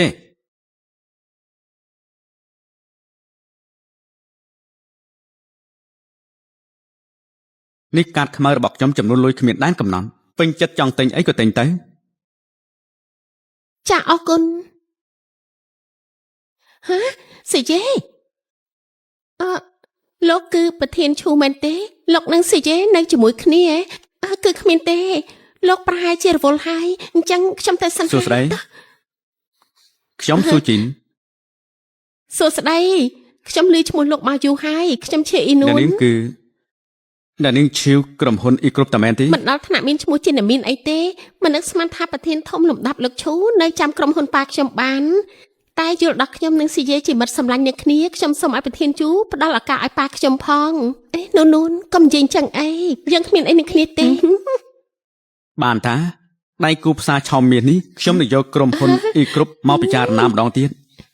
អញ្ចឹងខ្ញុំសូមលាសិនហើយ បាយបាយថាំងស៊ីយេអញស្និទ្ធស្នាលជាមួយនឹងគេច្បាស់ណាស់ប្រធានឈូគេនិយាយដល់ផ្ទាល់ណាគេគ្រាន់តែនិយាយបែបហ្នឹងគេដឹងតោះឆាប់ទៅ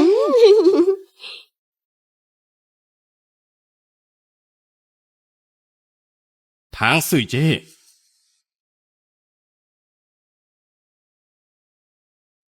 លិនជាយេ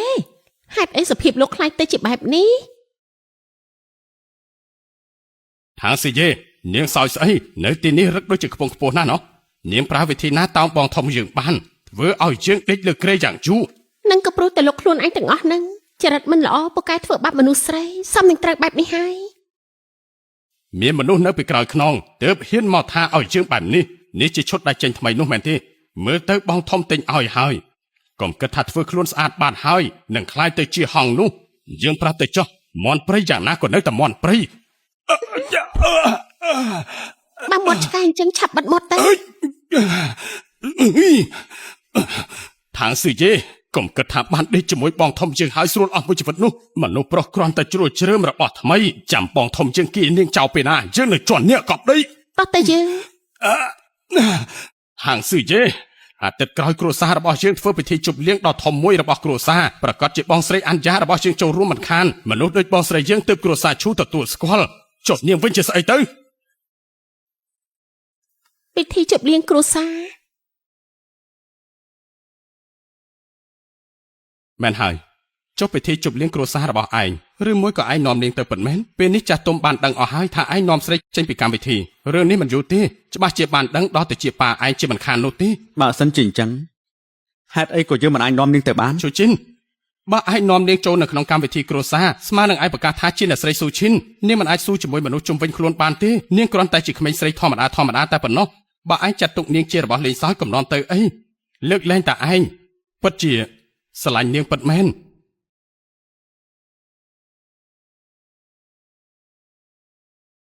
ពិធីជប់លៀងនេះគ្មានអ្នកក្រៅទេបើយើងនាំនាងទៅប្រហែលជាគ្មានអ្វីកើតឡើងដែរ ឯងពិតជាមិនដឹងរឿងនៅក្នុងរង្វង់គ្រួសារពិតមែនទេឯងដឹងថាមនុស្សប្រមាណអ្នកដែលសម្លឹងត្រកូលឈូតំណែងអ្នកស្រីឈូបើឯងគ្រាន់តែនាំនាងចូលកាត់ទ្វារព័ត៌មាននឹងបែកធ្លាយចេញហើយ ហើយយ៉ាងម៉េចបើយើងនាំនាងទៅជាមួយគ្រប់គ្នាគិតថាខ្ញុំស្រឡាញ់នាងហើយនាងនឹងខ្លាចទៅជាអនាគតអ្នកស្រីឈូតាមែនទេ ត្រូវហើយណែស៊ូជីនឯងមានន័យថាម៉េចណែស៊ូជីន អាទិត្យក្រោយគ្រួសាររបស់យើងធ្វើពិធីជប់លៀងដ៏ធំមួយរបស់គ្រួសារប្រកាសជាបងស្រីអញ្ញារបស់យើងចូលរួមមិនខានមនុស្សដូចបងស្រីយើងទើបគ្រួសារឈូទទួលស្គាល់ចុះនាងវិញជាស្អីទៅ កំពុងតែគិតអីហ្នឹង លោកឈូត្រឡប់មកវិញហើយមែនទេ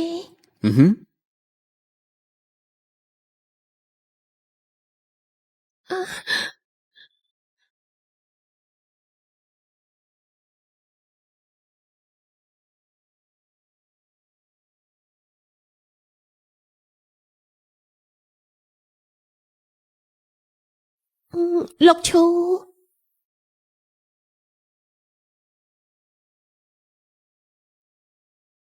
ហើយឈ្មោះខ្ញុំទៅបានហើយ ឈូជីន បើឯងចាត់ទុកនាងជារបស់លេងសើចកំណត់ទៅអីលើកលែងតែឯងពិតជាស្រឡាញ់នាងពិតមែន មកខ្ញុំមានប្រឡាក់អីមែនទេ អាទិត្យក្រោយផ្ទះរបស់ខ្ញុំមានកម្មវិធីដូច្នេះហើយនាងទៅជាមួយខ្ញុំណា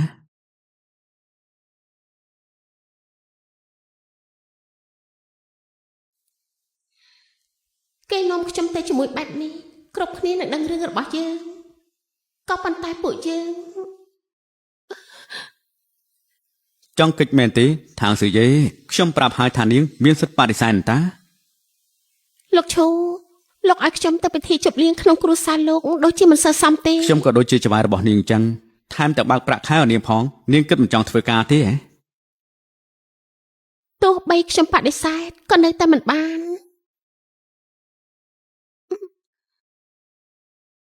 ចេះហ៊ានផងហ៎ខ្ញុំនៅនៅមុខហើយហ៊ាននិយាយដើមទៀតណោះ ខ្ញុំទៅហ៊ានបានយ៉ាងម៉េច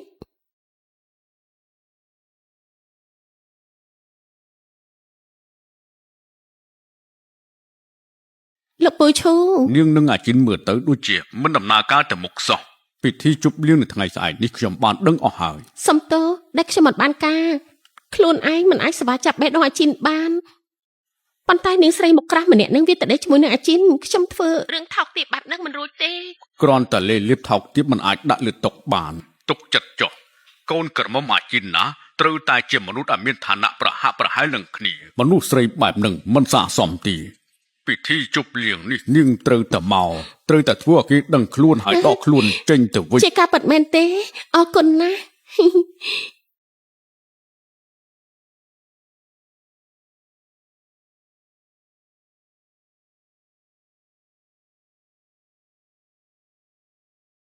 ឯនៅក្បែរអាជីនរហូតមកសាប្រាប់យើងតិចមើលថាស្រីម្នាក់នឹងវាបានប្រៅស្នេហ៍ស្អីខ្លះដាក់អាជីន គឺណែ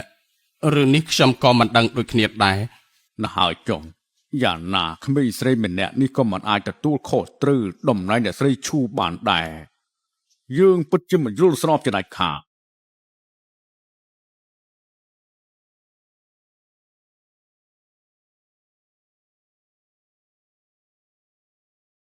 មិនបាច់ក្រែងចិត្តទេ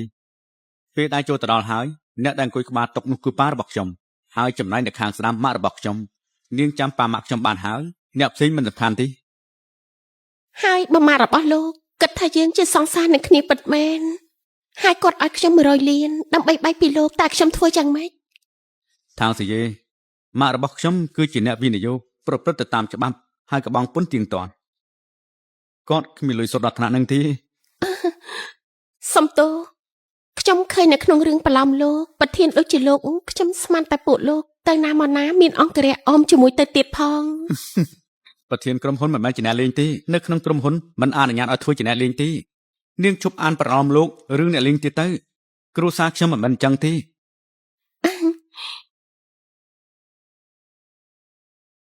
លោកពូមុននេះបងធំបាននាំស្រីម្នាក់ចេញពីកម្មវិធីហើយស្រីម្នាក់ហ្នឹងគឺជាមិត្តរួមថ្នាក់របស់ខ្ញុំខ្ញុំគិតថានាងចង់ចាប់បងធំនឹងហើយលោកពូដាស់តឿនបងធំឲ្យបានល្អទៅលិនស៊ឺយេឲ្យមានសិទ្ធិស្អីយករឿងឈូជីនមកនិយាយបែបនេះបិទមាត់ទៅ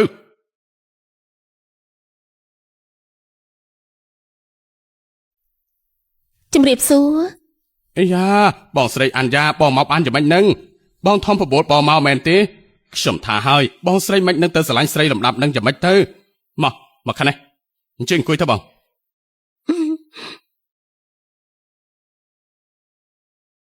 អ្នកមីង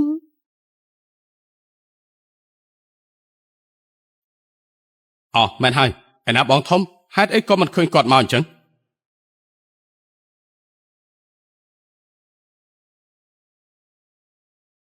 លោកប្រធានលោកប្រុសមកដល់ហើយ សុំទោសដែលខ្ញុំមកយឺនចៃដន្យនៅខាងក្រុមហ៊ុនមានរឿងបន្តិចបន្តួច សួស្តីខ្ញុំឈ្មោះថាងស៊ឺយេ អាជីននេះពិធីជប់លៀងក្នុងគ្រួសារនាំអ្នកដតីមកខុសកលៈទេសៈបន្តិចហើយណា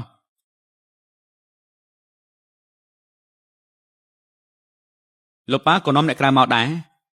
រឿងបែបនេះខ្ញុំក៏រៀនតាមលោកប៉ាស្រាប់ហើយតានេះឯង បានហើយមកដល់ហើយអង្គុយចុះទៅ ងើបចេញ អត់ណាបងអញ្ញាមកអង្គុយត្រង់នេះទៅអង្គុយទៅ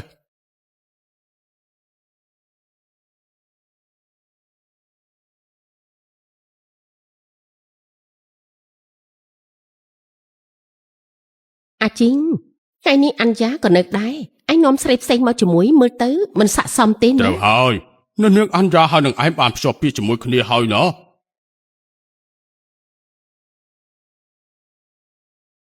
ពេលដែលលោកឈូនិងនាងអានភ្ជាប់ពាក្យជាមួយគ្នាពួកគេពិតជានៅក្មេងខ្លាំងណាស់ចាំអ្វីមិនបានទេហើយម្យ៉ាងទៀតលោកប្រុសឈូក៏មិនបានពេញចិត្តពិធីភ្ជាប់ពាក្យមួយនេះហេតុដូច្នេះហើយគេក៏មានសិទ្ធិនាំខ្ញុំមកជាមួយដែរមើលទៅដូចជាទុនខ្សោយទេប៉ុន្តែចិត្តក្លាហានដែរតើ រឿងក្នុងផ្ទះនេះមានសិទ្ធិអីមកនិយាយលោកប៉ានាងជាសង្សាររបស់ខ្ញុំហើយក៏ជាកូនកំមុំរបស់ខ្ញុំទៀតផងនាងក៏មានសិទ្ធិនិយាយដែរ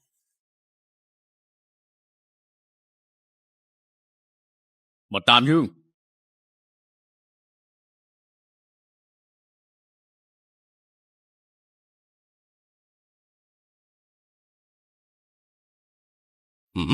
ថាងស៊ឺយេនាងមិនចេះខ្មាស់គេខ្លះទេហើយដៃជើងមិនបានសម្រាញ់ទើបមានជាដាក់បងធំយើងមែនទេ ខ្ញុំគ្មានអីពាក់ព័ន្ធនឹងលោកទេលោកទៅវិញទេដែលព្យាយាមមកតាមខ្ញុំឲ្យបង្ខំខ្ញុំ លិនជឿយេឯងឆាប់បិទមាត់ភ្លាមទៅនាងគឺជាអនាគតបងថ្លៃឯងណោះបងថ្លៃស្អីទៅនាងគ្រាន់តែជាស្រីសំណល់មិនដឹងថាមានប្រុសប្រមាណអ្នកទៅហើយទេ លីនជីយេ អ្នកណាបង្រៀនអ្នកឯងនិយាយស្មុគគ្រោកបែបហ្នឹងហ៎ចង់អង្គុយញ៉ាំបាយស្រួលបួលឬក៏ចង់បកក្បាលចេញទៅវិញ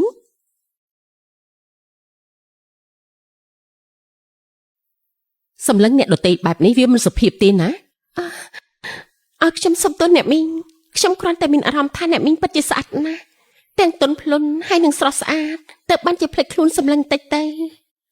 លោកឈូប្រហែលជាបានមកពីអ្នកស្រីច្រើនហើយមាត់ផ្អែមណាស់តានេះ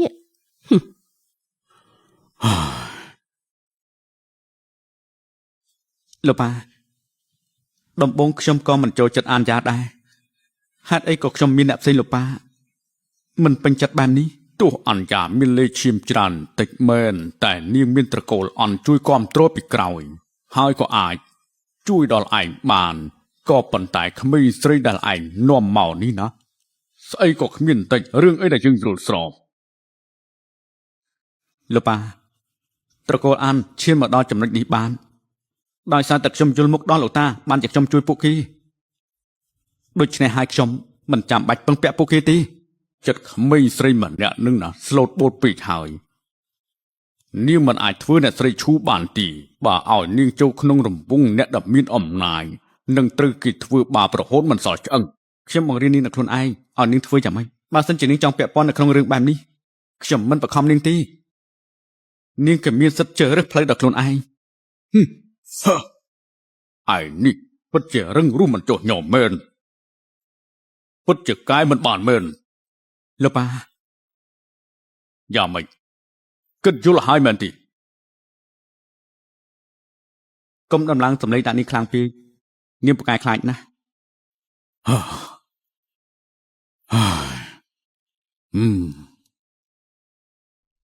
ថ្ងៃនេះលោកពូឈូអញ្ជើញខ្ញុំមកអញ្ចឹងមានន័យថាគាត់នៅឃើញតម្លៃរបស់ខ្ញុំមិនព្រមឲ្យខាងស៊ីយេបានមុខទេ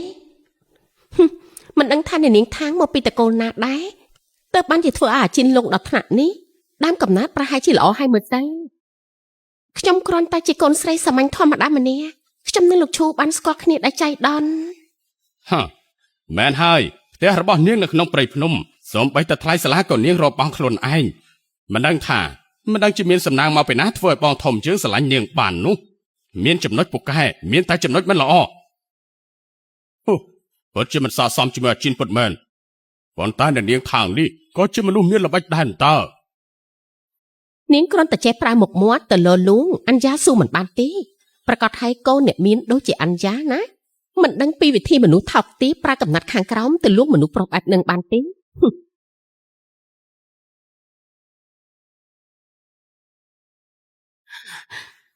ហើយការដែលពួកអ្នកមានមករួមគ្នាថាឲ្យខ្ញុំនៅលើតុអាហារយកស្លាប់យករស់វាខ្ពង់ពោះខ្លាំងណាស់មែនទេ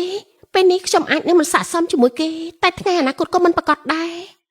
សមហើយដែលមកពីជនបទស្រុកស្រែគឺគ្មានសុជីវធម៌ទាល់តែសោះនេះគឺជាអេរិយាបថដែលនិយាយជាមួយចាស់ទុំលោកពូទី3ពូត្រូវចាំទុកណាជីវិតពូសុខស្រួលបែបនេះក៏ព្រោះតែត្រកូលឈូដែរទើបខ្ញុំជួយពូនៅក្នុងឋានៈជាក្មួយហើយមានន័យថាម៉េចបើពូហ៊ានតែនិយាយដាក់មិត្តស្រីរបស់ខ្ញុំទៀតក្រុមហ៊ុននៅក្នុងដៃពូខ្ញុំនឹងរឹបអូសត្រឡប់មកវិញ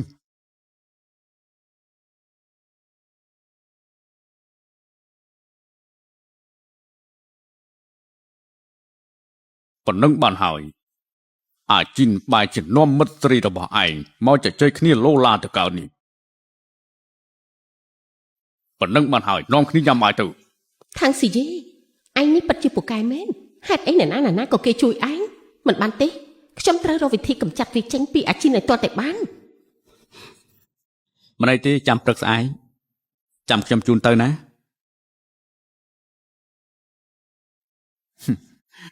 នាងជាមិត្តស្រីរបស់ខ្ញុំហើយក៏ជាកូនកំមុំរបស់ខ្ញុំដែរពេលដែលគេនិយាយនៅថ្ងៃនេះតាមមានន័យថាម៉េចទៅគេប្រហែលជាគ្រាន់តែលេងល្ខោនទេដឹងកុំគិតប្រដេបដាក់អីនាងគ្មានចំណុចប្រកែកទេមានតែចំណុចមិនល្អ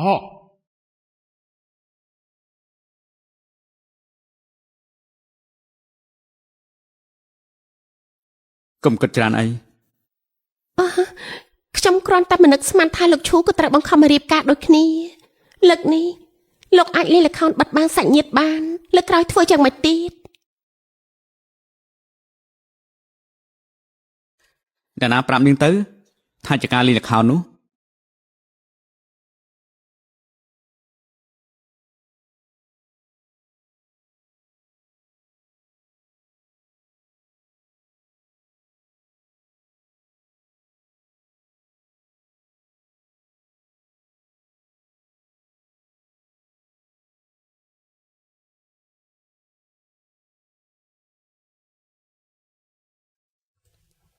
មិញនេះ អរគុណណាស់លោកឈូបើគ្មានអីទៀតទេខ្ញុំទៅសិនហើយ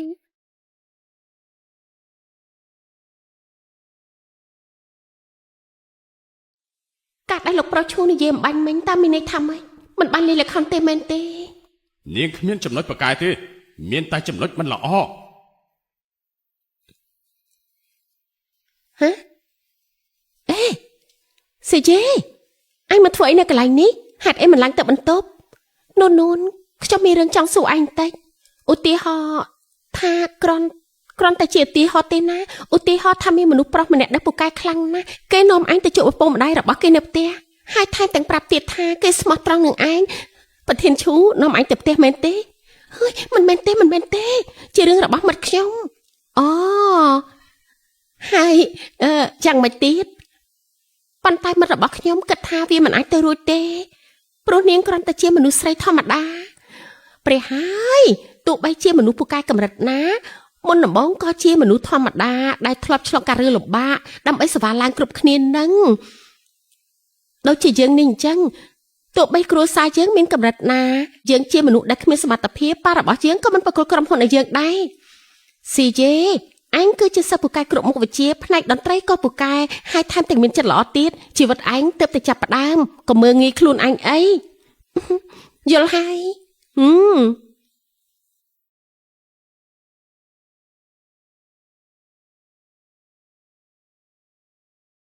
អត់ទោះអ្នកនាងគឺທາງស៊ីយេមែនទេ ត្រូវហើយ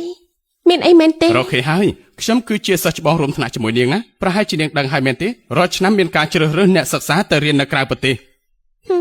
នាងក៏បានរើសដែរ ខ្ញុំមែនទេប៉ុន្តែខ្ញុំមិនបានដាក់ពាក្យទេ ម្នេះមកនាងគឺជាមនុស្សដែលរៀនប៉ាកែទាំងដែលគ្មានរឿងអាស្រូវខ្ញុំស្នើឈ្មោះនាងជាមួយនឹងគ្រូដឹងដែរទេ ជាការពិតមែនទេខ្ញុំអាចទៅបានមែនទេ ប្រកាសហើយឆាប់សញ្ញេទៅ3ថ្ងៃទៀតខ្ញុំនឹងឡើងយន្តហោះហើយខ្ញុំដឹងថាគ្រួសារនាងក្រគឺជាឱកាសល្អខ្លាំងណាស់នាងប្រហែលជាមិនចង់ឲ្យឱកាសដ៏ល្អនេះកន្លងផុតទេតែមែនទេ នូននិយាយត្រូវយ៉ាងណាខ្ញុំក៏មិនអាចនៅមួយកន្លែងបានដែរបើមិនចង់ឲ្យអ្នកណាមើលងាយគឺត្រូវព្យាយាមធ្វើខ្លួនឯងកាន់តែពូកែត្រូវតែសេវាគ្រប់ឱកាសដែលអាចសេវាបានអរគុណណាស់ ចាំខ្ញុំអាប់ដេតបន្ថែមទៀតណា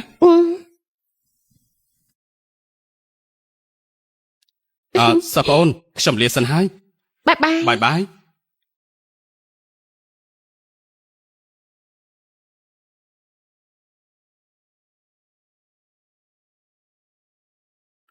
ทางស៊ីយេ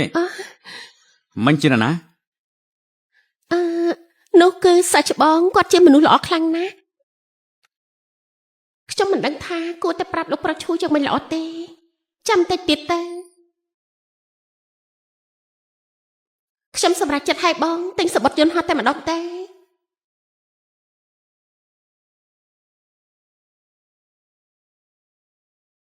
មួយរយៈនេះមើលទៅនាងដូចជាស្និទ្ធស្នាលជាមួយសិស្សច្បងនេះខ្លាំងណាស់ ខ្ញុំ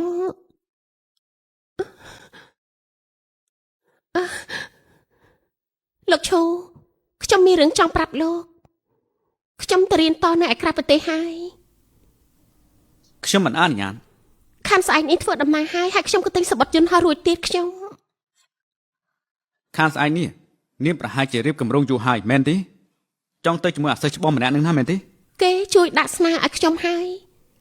យគេក៏ទៅដែរ ทางស៊ីយេខ្ញុំជាតកែរបស់នាងហើយក៏ជាមេបំណុលរបស់នាងដែរនាងចង់ធ្វើអីក៏ត្រូវមានការអនុញ្ញាតពីខ្ញុំផងដែរ មែនហើយខ្ញុំជំពាក់លោក1លានតែខ្ញុំនឹងសងលោកវិញមិនខានទេបើលោកមិនជឿខ្ញុំពិតមែនខ្ញុំនឹងទៅសរសេរកណ្ដាប់បញ្ជាក់ឲ្យលោក នាងចង់ផ្ដាច់ទំនាក់ទំនងជាមួយខ្ញុំមែនទេทางស៊ីយេពេលនេះនាងមានសមត្ថភាពតតាំងជាមួយខ្ញុំហើយដល់ថ្នាក់នាងកិច្ចទៅជាមួយប្រុសផ្សេង ខ្ញុំមិនមែនចង់មានន័យបែបហ្នឹងទេលែងខ្ញុំណា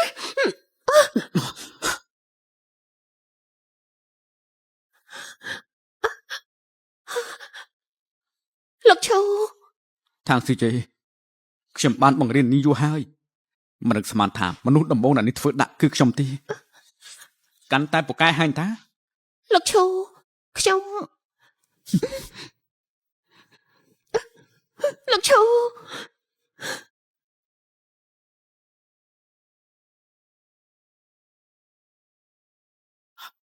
ហេតុអីកូននាងមិនព្រមពិភាក្សាជាមួយខ្ញុំជាមុន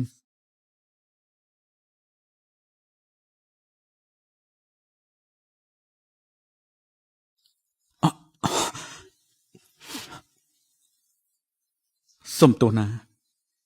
ដែលខ្ញុំធ្វើអានេះភ័យខ្លាចបន្តិចទៀតខ្ញុំទៅរកផោជីននាងទៅសម្រាប់ចុះកុំខ្លាចអីយប់នេះខ្ញុំមិនត្រឡប់មកវិញទេ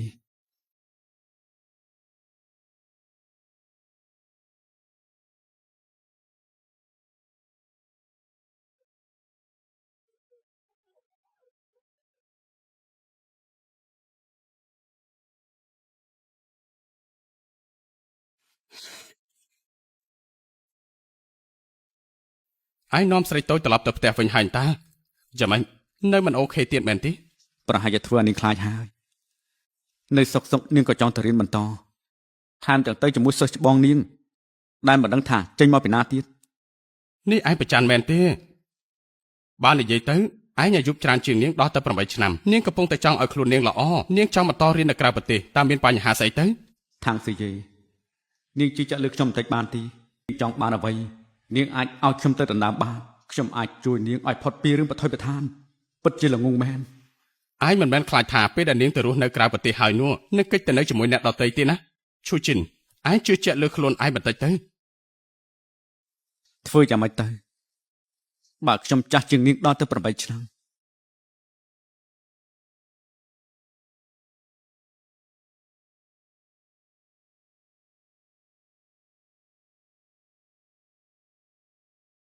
លោកឈូពិតជាមិនត្រឡប់មកវិញពិតមែនគេអាចនឹងមិនចង់ឃើញមុខខ្ញុំក៏ថាបានណាហើយចុះត្រឡប់ទៅដេកបន្ទប់ចាស់វិញល្អជាងទៅបន្ទើសមុខទៅមាត់គេ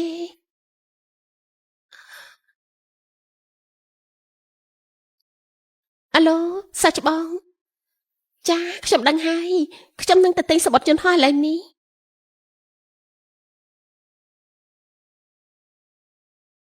ងើបពីព្រលឹមម្ល៉េះបញ្ញាប់ទៅផ្ទះរកស្រីតូចមែនទេ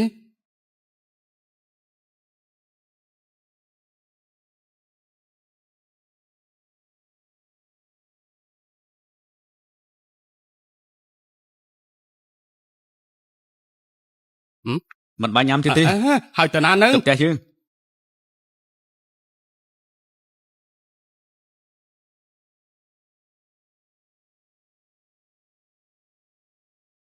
តើកាត់អី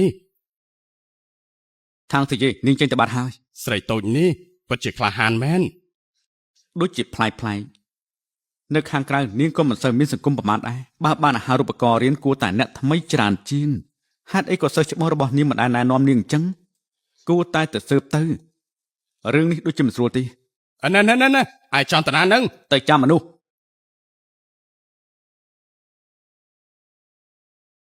សាច់ច្បងយើងមិនបានមកជួបលោកគ្រូទេអីខ្ញុំលែងទៅហើយខ្ញុំត្រឡប់ទៅវិញល្ងងមែនអញពិតជាល្ងងខ្លាំងណាស់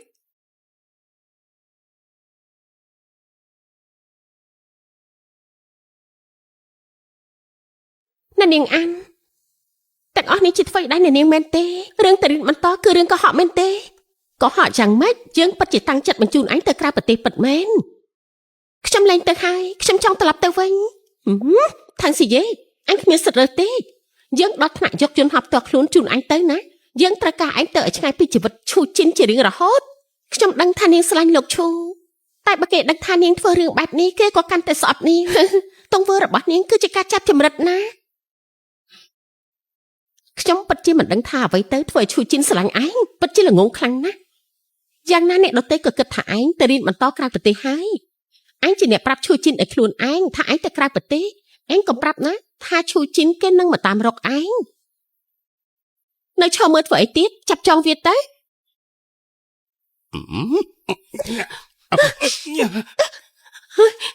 មកការពីយើងធ្វើអីទៅចាប់វាមក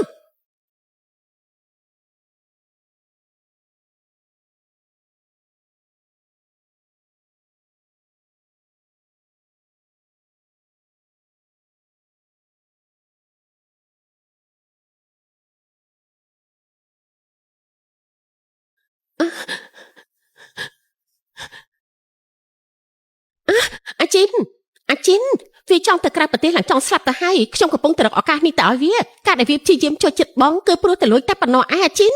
មុនដំបូងនាងជួលឋានអើ3សែនដើម្បីឲ្យនាងរៀបការបន្ទាប់មកទៀតនាងក៏បានប្រើល្បិចឲ្យនាងទៅរៀននៅបរទេសអញ្ចានាងលុកដៃកាន់តែជ្រៅហើយ អាជីនស្ដាប់ខ្ញុំសិន ចាប់នាងបញ្ជូនទៅប៉ុស្តិ៍ប៉ូលីសហើយជើងនឹងដាក់ពាក្យបណ្ដឹង បាទ អាជីនហេតុអីធ្វើដាក់ខ្ញុំបែបនេះអាជីនលោកស្រឡាញ់វាត្រង់ណាទៅ តោះ អាជីន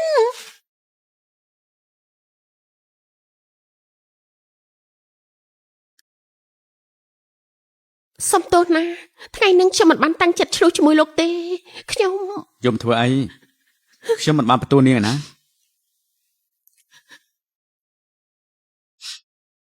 ខ្ញុំក៏ខុសដូចគ្នា មិនមែនទេព្រោះតែខ្ញុំល្ងងខ្លាំងពេកជឿចិត្តអ្នកដទៃងាយពេកទើបបានជាធ្វើឲ្យលោកក្តៅក្រហាយថ្នាក់នេះ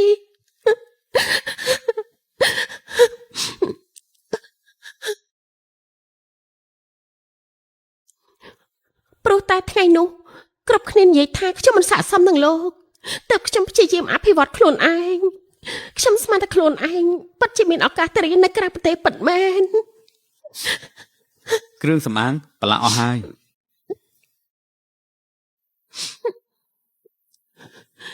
ថាសិយេខ្ញុំមិនចង់ឲ្យនរណាមកជួយខ្ញុំទេដូច្នេះហើយអារម្មណ៍ដែលខ្ញុំស្រឡាញ់នាងគឺសំខាន់បំផុតហើយម្យ៉ាងទៀតគឺខ្ញុំទៅវិញទេដែលមិនស័ក្តិសមនោះ ទៅផ្ទះវិញទៅ ទុកចិត្តចោះគ្រាន់តែបាត់ល្មើសចាប់ចម្រិនក៏គ្រប់គ្រាន់ធ្វើឲ្យនាងចូលគុកបានដែរ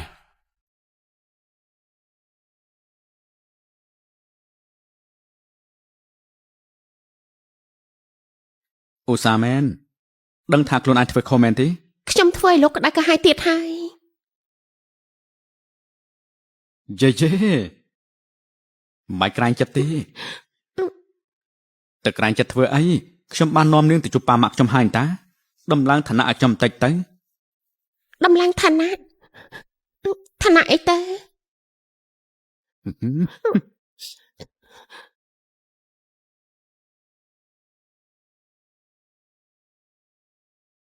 នៅក្នុងសង្គមឮគេនិយាយថាជួយជីននាំគូនដល់នឹងទៅផ្ទះហើយនាង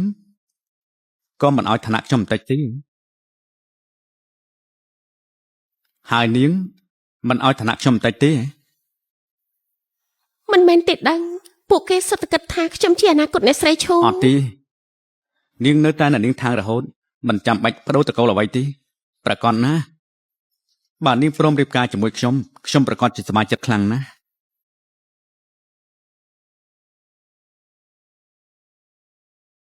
ខ្ញុំ បើសិនជានាងមិនពេញចិត្តទេក៏មានសិទ្ធិបដិសេធដែរ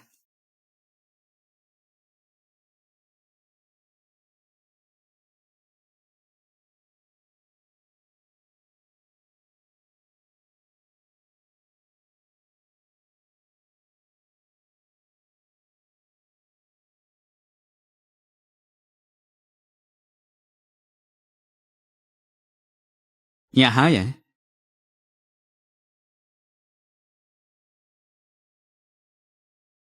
ហេតុអីបានជាលោកភ្ញាក់លឿនម្ល៉េះលោកគឺថាកែណា ថាកែក៏ត្រូវការធ្វើការដូចគ្នាដែរ ហឹម សង្ស័យហើយមែនទេអញ្ចឹងសាកមើលទៅនៅក្នុងក្រុមហ៊ុនដែរទេ បានមែនទេ ម៉ោងចេញពីរៀនទៅធ្វើជាជំនួយការរបស់ខ្ញុំទៅ ហឹម លោកប្រធានឈូអ្នកនាងខាងមកដល់ហើយ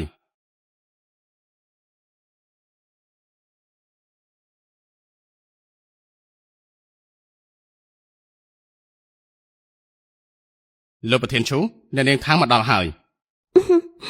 ហើយយ៉ាមកដល់ហើយទៅអង្គុយសិនទៅហើយចាំផ្លែណា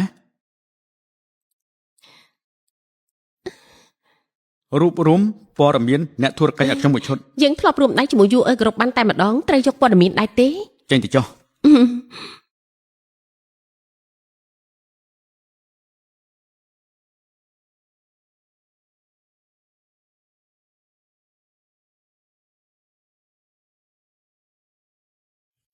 ហើយចាំមិននឹង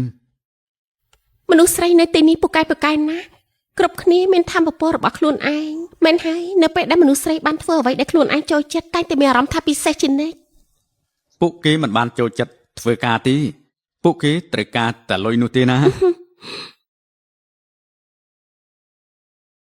ណែហើយចំណែកនាងវិញក៏ប្រកែកដូចគ្នាដែរ ស្ថាប័នតន្ត្រីហ៊ូជុងជារបស់ខ្ញុំមែនទេ នាងចង់រៀនបន្តចាំបាច់ទៅក្រៅប្រទេសដែរទេហ៊ូជុងគឺជាស្ថាប័នតន្ត្រីដែលល្អជាងគេ ក៏ប៉ុន្តែនេះមិនហៅថាប្រើខ្សែទេអីវាមិនល្អទេដឹង ពេលដែលខ្ញុំទៅរកនាងខ្ញុំក៏បានបញ្ជូនលទ្ធផលសិក្សាទៅឲ្យក្រុមហ៊ុនបាត់ទៅហើយពួកគេឃើញនាងពិតជាពូកែខ្លាំងណាស់តែប្រើខ្សែស្អីដែរគ្រាន់តែហុចกระดาษទៅគេត្រូវការនេះបាត់ទៅហើយ ក៏ត្រូវតែអរគុណលោកដដែលនឹងបើមិនអញ្ចឹងរាល់ឆ្នាំមានមនុស្សច្រើនណាស់ពេលណាទៅគេមើលឃើញខ្ញុំទៅ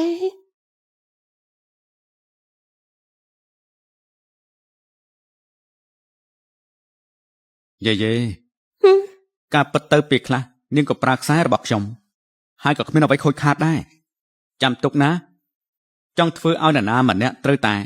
ធ្វើដោយស្ម័គ្រចិត្តចាត់ទុកថាជាសមត្ថភាពរបស់នាងចុះ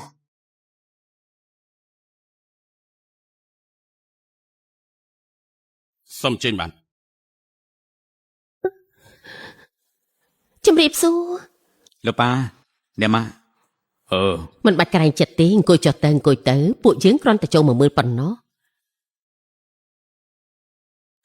អាជីនឲ្យខ្ញុំណែនាំឈ្មោះនាងឲ្យគ្រូនៅឯហ៊ូជុងនាងប្រហែលជាបានសម្បត្តិហើយមែនទេអ្នកមីងគឺជាអ្នកណែនាំខ្ញុំមែនទេខ្ញុំពិតជាអរគុណណាស់ ពីមុនមករបស់ខ្ញុំជាសិស្សឆ្នាំហ៊ូជុងណាគឺលេខ100ឆ្នាំ អ្នកមីងពិតជាពូកែខ្លាំងណាស់ ទោះបីជាទទួលសម្បត្តិចូលរៀនហើយក៏មិនអាចប្រមាថដែរវ័យកំឡោះក្រមុំត្រូវតែមានភាពមោះមុត អើយបានហើយប៉ុណ្ណឹងបានហើយមិនមានអ្នកក្រៅឯណាទេឈប់បដៅទៀតទៅស៊ីយេតែខ្ញុំអាចហៅបែបនេះបានទេចាស់ប្រកាសជាបានលោកអ៊ំធ្លាប់ធ្វើជាចាស់ទុំនៅក្នុងផ្ទះជួបអ្នកណាត្រូវតែព្រៀនបដៅគ្រប់ពេលកុំប្រកាន់អីចាស់អត់ទេការដែលលោកឈូពូកែដល់ថ្នាក់នេះក៏ត្រូវតែដឹងថាគឺអរគុណលោកអ៊ំដែលព្រៀនបដៅបានល្អ គឺប្រកាសជាអញ្ចឹងហើយ ស៊ីយេនាងត្រូវចូលរៀននៅខែកញ្ញានេះមែនទេអញ្ចឹងពួកយើងទៅដើរទិញអីវ៉ាន់ជាមួយគ្នាទៅខ្ញុំនឹងបានជួយមើលនាងថានៅខ្វះខាតអីទៀតចាប់ប្រាកាសអាជីនតែម្ដងទៅចាស់ល្អខ្ញុំទៅសិនហើយ លោកប៉ាខ្ញុំអរគុណលោកប៉ាណា ជាប៉ានឹងកូនចាំបាច់អរគុណធ្វើអីយើងក៏ចង់រកមនុស្សដែលមានឋានៈស័ក្តិសមជាមួយនឹងឯងដែរឲ្យតែឯងរស់សុខស្រួលបន្តិចនោះយើងក៏មានសេចក្តីសុខដែរអ្វីដែលសំខាន់បំផុតណាអាយុឯង30ឆ្នាំទៅហើយយើងចង់ពរចៅលោកប៉ានាងនៅក្មេងនៅឡើយទេនាងរៀនចប់ចាំរៀបការក៏បានដែរហើយចំណាយរឿងចៅចាំពេលក្រោយចុះនាងនៅក្មេងហើយនាងក៏ត្រូវការសិក្សាដែរលោកប៉ាទ្រាំបន្តិចទៅ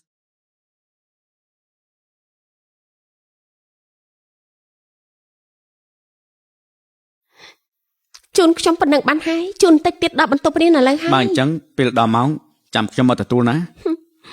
ចាទទួលបញ្ជាលោកឈូខ្ញុំទៅសិនហើយណា មុននឹងលាថាមួយសិន ខ្ញុំទៅហើយណា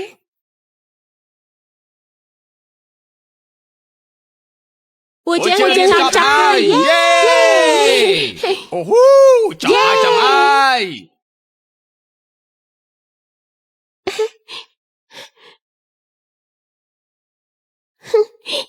មកដល់ហើយហាត់អីក៏មិនហៅខ្ញុំនៅឈរមើលត្រង់នឹងធ្វើអី មិនបានឈរផ្លឹកទេកំពុងតែសម្លឹងអូនតាបងក៏មានកាដូឲ្យអូនដែរណាបិទភ្នែកទៅ របស់អីទៅហាត់អីត្រូវបិទភ្នែកដែរនោះ ចូលរួមត្រេកអរផងណា លោកឈូពិតជាអស្ចារ្យខ្លាំងណាស់ខ្ញុំចូលចិត្តកាដូមួយនេះ នៅមានអានេះទៀត សមាគមឆឡូមែនទេ បងដឹងថាអូនចូលចិត្តទើបបានជាទិញមកឲ្យអូនមិនចាំបាច់តឹងរឹងពេកទេបងអាចធ្វើជាខ្នងបងអាចឲ្យអូនបានអូនធ្វើគ្រប់យ៉ាងដែលអូនត្រូវការណា លោកឈូ យ៉ាងណាបងក៏អាយុច្រើនជាងអូនដល់ទៅ8ឆ្នាំបងផ្លត់ឱកាសជាមួយអូនច្រើនណាស់ក្រៅពីរបស់នេះបងក៏មានរបស់ជាច្រើនដែលអូនត្រូវការដូច្នេះអូនរៀបការជាមួយនឹងបងទៅ បងគឺជាកាដូដ៏ល្អបំផុតសម្រាប់ជីវិតអូន